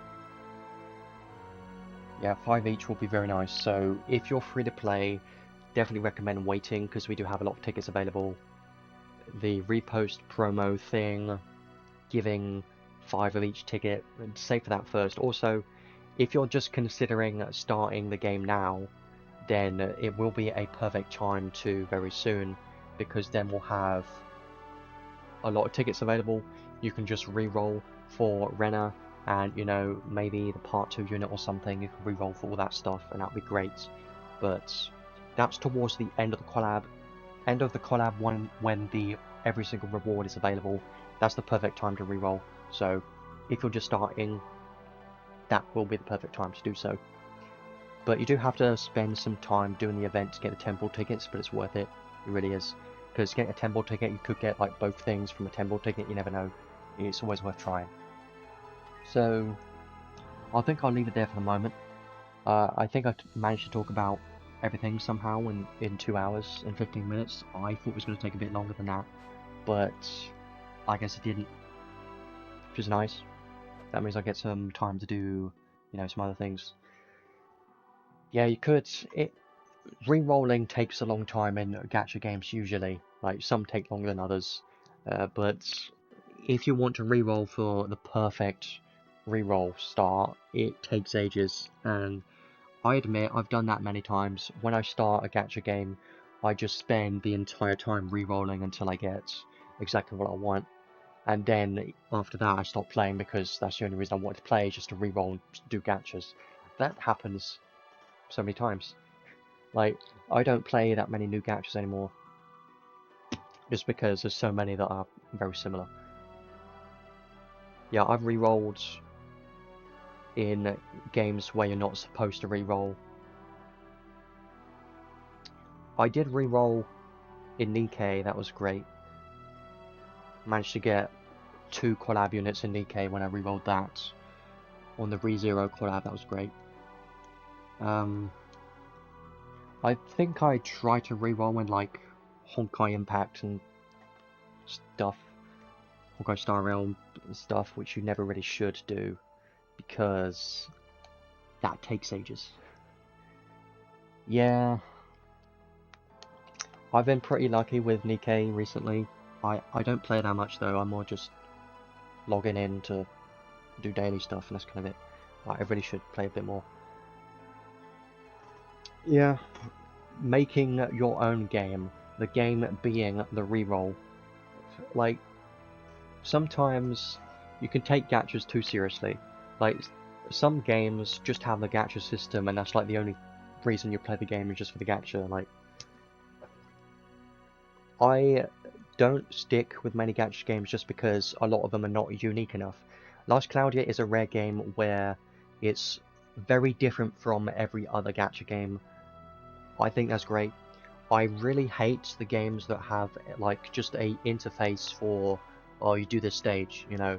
That's very boring. I like having an overworld, exploring, that kind of stuff. Last Cloudia has its map, world map, which I like, that you can explore, find secrets, all that stuff. Love that stuff about these games. So, I don't want to waste my time talking for hours, because I'm sure everyone doesn't want to listen to that. Again, I'll say it one more time, that once this is uploaded, I will be adding timestamps which you can check back through the stream, go to specific points in the stream where I talk about specific things, so that will be up a bit later. I'll do that soon today, it won't take long, maybe in an hour or so, maybe before then. I did talk about what you should be selecting from the ticket, but you can check that later if you want. So my conclusion for the part 1 stream, well, this part 1 I should say, I think this part 1 is pretty good. Like, part 1 brings most of the stuff, so it obviously brings a collab or the rerun stuff. You know, it's when a collab just starts, it's a lot more exciting, especially one like this. On a rerun, you have all of the rerun stuff to look at. Part 2 won't have as much added to it. Part 2 will just have, you know, just added things to the event, and obviously the part 2 banner. So the part 2 will definitely be a bit shorter than the part 1. Well, the stream in general will be shorter, but this one I think is pretty fun. The unit, I don't know about the unit yet. I mean, he definitely needs more testing in the PvP content for sure, but I just think he's going to struggle in Arena because he takes more damage from magic and he is a soldier type. I don't think he's going to be able to fit in Arena, but he might be able to fit in guild battles, maybe, but that is really going to need testing. He does have some nice damage mitigation, and he's single wield, so he does have some good stuff, but that's really going to need testing. So I think he's going to be a fun unit. his skills and everything actually seemed better than I was expecting. Like, they're not anything crazy. Like, Claude's skill 3, incredibly fast, and like Sonic's skill 1, they're very good, fast spammable skills.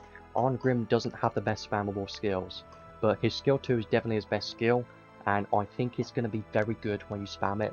And if you have like skill stock 2, purple orb, ways to increase the skill stock of his skill 2 is going to be very good, and you can spam that, have honey elixir, you can probably do some fun stuff with that and have some good, you know, DPS, especially against dragon type enemies. He could be pretty strong. If you're a new player and you get Arngrim, he's definitely going to carry you through most of the story because he has a chance to ignore resistances, so that allows you to use him in pretty much any content stage, especially against dragon type bosses. He's going to destroy them. Now, the arc, like I said when I talked about it, is definitely the prize of this banner. If you're putting on this banner, it's probably for the arc because it has some very good stuff. Giving the 100% EXP on the trait, amazing. That will allow for some even better farmable units on your support. You know, you can now have V or Roy or someone that has a very fast skill that can kill everyone. That's going to be a lot more useful. So farming for XP is going to be way easier and way faster now than before, because before it was just Granadas, but now we have this arc trait, so that's going to be great, and a lot of people are going to be switching to this arc with V or something. I think they're going to do that very soon. Learnable skills are great. I think this arc is definitely a very valuable one. I don't think you must get it, but I do recommend considering to try to get it a little bit, because it doesn't hurt doing a couple of singles. But if you're really worried about spending your crystals, then use your tickets first, because we do get a hell of a lot of tickets. Well, not a hell of a lot, but about 20 or so. At maximum 25, so 25 for each banner, 50 pulls total, actually pretty good. But make sure to use all those first. It's going to take some patience though, so just make sure you have some patience and you'll be completely fine. So this is a good banner. Very solid banner, but always wait for part 2 just in case. If you remember, when this collab originally came out, I believe it was Lenneth, then Freya, then Claude, then Renna. Renna was the final unit in that collab for part 4, and she was the best unit in the collab and still the best unit in the game, even though she released a year ago. So if that doesn't tell you something, I don't know what will. Just make sure you wait, because both of these banners will be available at the same time, part 1 and part 2, so you can choose. You don't have to pull right now, you've got time, so you're fine there. These redux banners I don't recommend pulling on unless you're missing every single thing on the banners.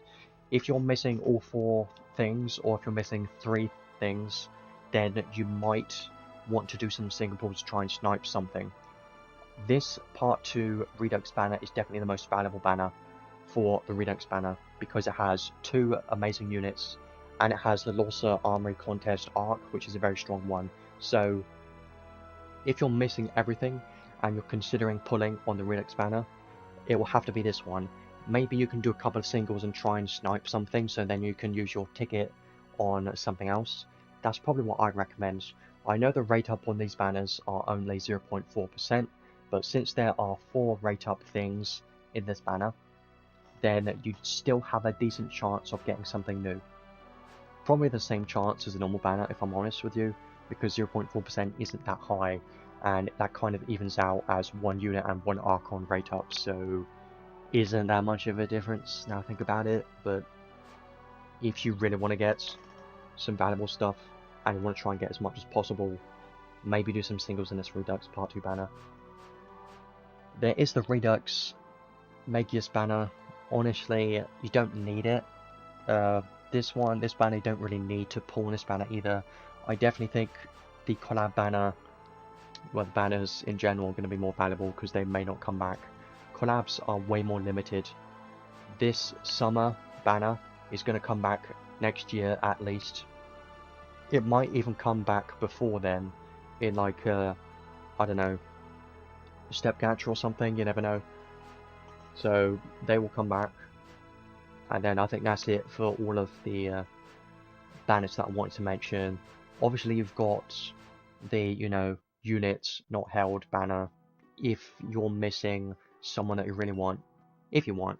But yeah, I think this collab's going to be a very good one. If you're someone that missed the first time this collab was released, then this is going to be an amazing collab for you, because this has a hell of a lot of valuable things on your account, especially Renna being the best unit in the game. You definitely want to make sure you get her 100%. Claude is still a meta unit for PvP and is even still a decent PvE DPS unit. His DPS is pretty strong because of his skill 3 and skill 2 being so fast. Well, mostly skill 3 being amazingly fast. So he can be used dual wield or single wield. Still a great unit. Now Lenneth and Freya, more, you know, not used as much, but still great arcs, great units. If you're missing everything, this is definitely a valuable collab, 100%. So I think this is a great collab to have a rerun of, even though a year feels a bit soon for me. Like, usually it's been a bit more of a, you know, longer break than a year. But I'm not going to complain, because I still think it's a great collab to have a rerun of. I know some people would have preferred, like, ReZero or Dr. Stone or something, because those two are the more sought after collabs right now. But I don't know if they're ever going to come back. Dr. Stone did have a rerun, but that was a couple of years ago. So I don't know. We're just going to have to wait and see what happens in the future. But I still think this collab's going to be a fun one, especially if you weren't around for the original time, the first time this collab was out. So people that were around that time, this won't be as fun, but the new units and the arcs has some potential, because as you know, the Claude and Renna are still top tier meta units. So I'm hoping that the next unit in part 2 could potentially be another meta unit, but I have no idea. I'm just hoping, because there's a chance, but we're gonna have to wait and see. So I think that's everything I want to talk about for today. I always talk for an incredibly long time, and my voice doesn't get used to it. Because I talk for too long. This is literally the only time I ever talk for this long, literally. I'm going to be adding the timestamps in a moment, and I guess I'll leave it there for today. I will be back next week, because next week's going to be part 2. Hopefully that will be exciting, because he looks like he's going to be a non-attribute unit. I think if you can find his souls, like in the shop or something, I don't know if it's available, but I know in the live stream they showed his souls, and it looked like it was non-attribute, so there's a chance he could be a strong non-attribute unit. And the best one we have currently is Leodor, and we don't get many non-attribute units in this game, so there's a chance he could be pretty strong. He looks like he might be a single unit too. I'm just guessing. I don't know yet. Just wait until next week. I will be covering that next week very soon, so don't have long to wait till then. And yeah, I think I'll leave it there. Don't want to talk for any longer, honestly. Been talking for a long time. I need to have a break, and then I will come back at the timestamps. You can check out this live stream, go back to the timestamps if you like. So yeah, enjoy that. Hopefully everyone has a fun collab, because this does have a lot of good stuff in this collab. Try not to miss out on things, but honestly, things like Lenneth's arc you can easily skip. Same with Renna's arc. Those two arcs you can easily skip because they don't have much on. Same with Lenneth and Freya. You don't need them, but they would be nice to have. But you don't need to have them. So they're still used. Well, Lenneth is used more than Freya, I think, at this point. But yeah, I'm wishing everyone some good luck with this banner, and I'm hoping I get some good luck in part 2 as well. So I'll leave that there. 10 more seconds and we would have reached 2 hours 30 minutes. Perfect timing. So I'll see you next week. Bye.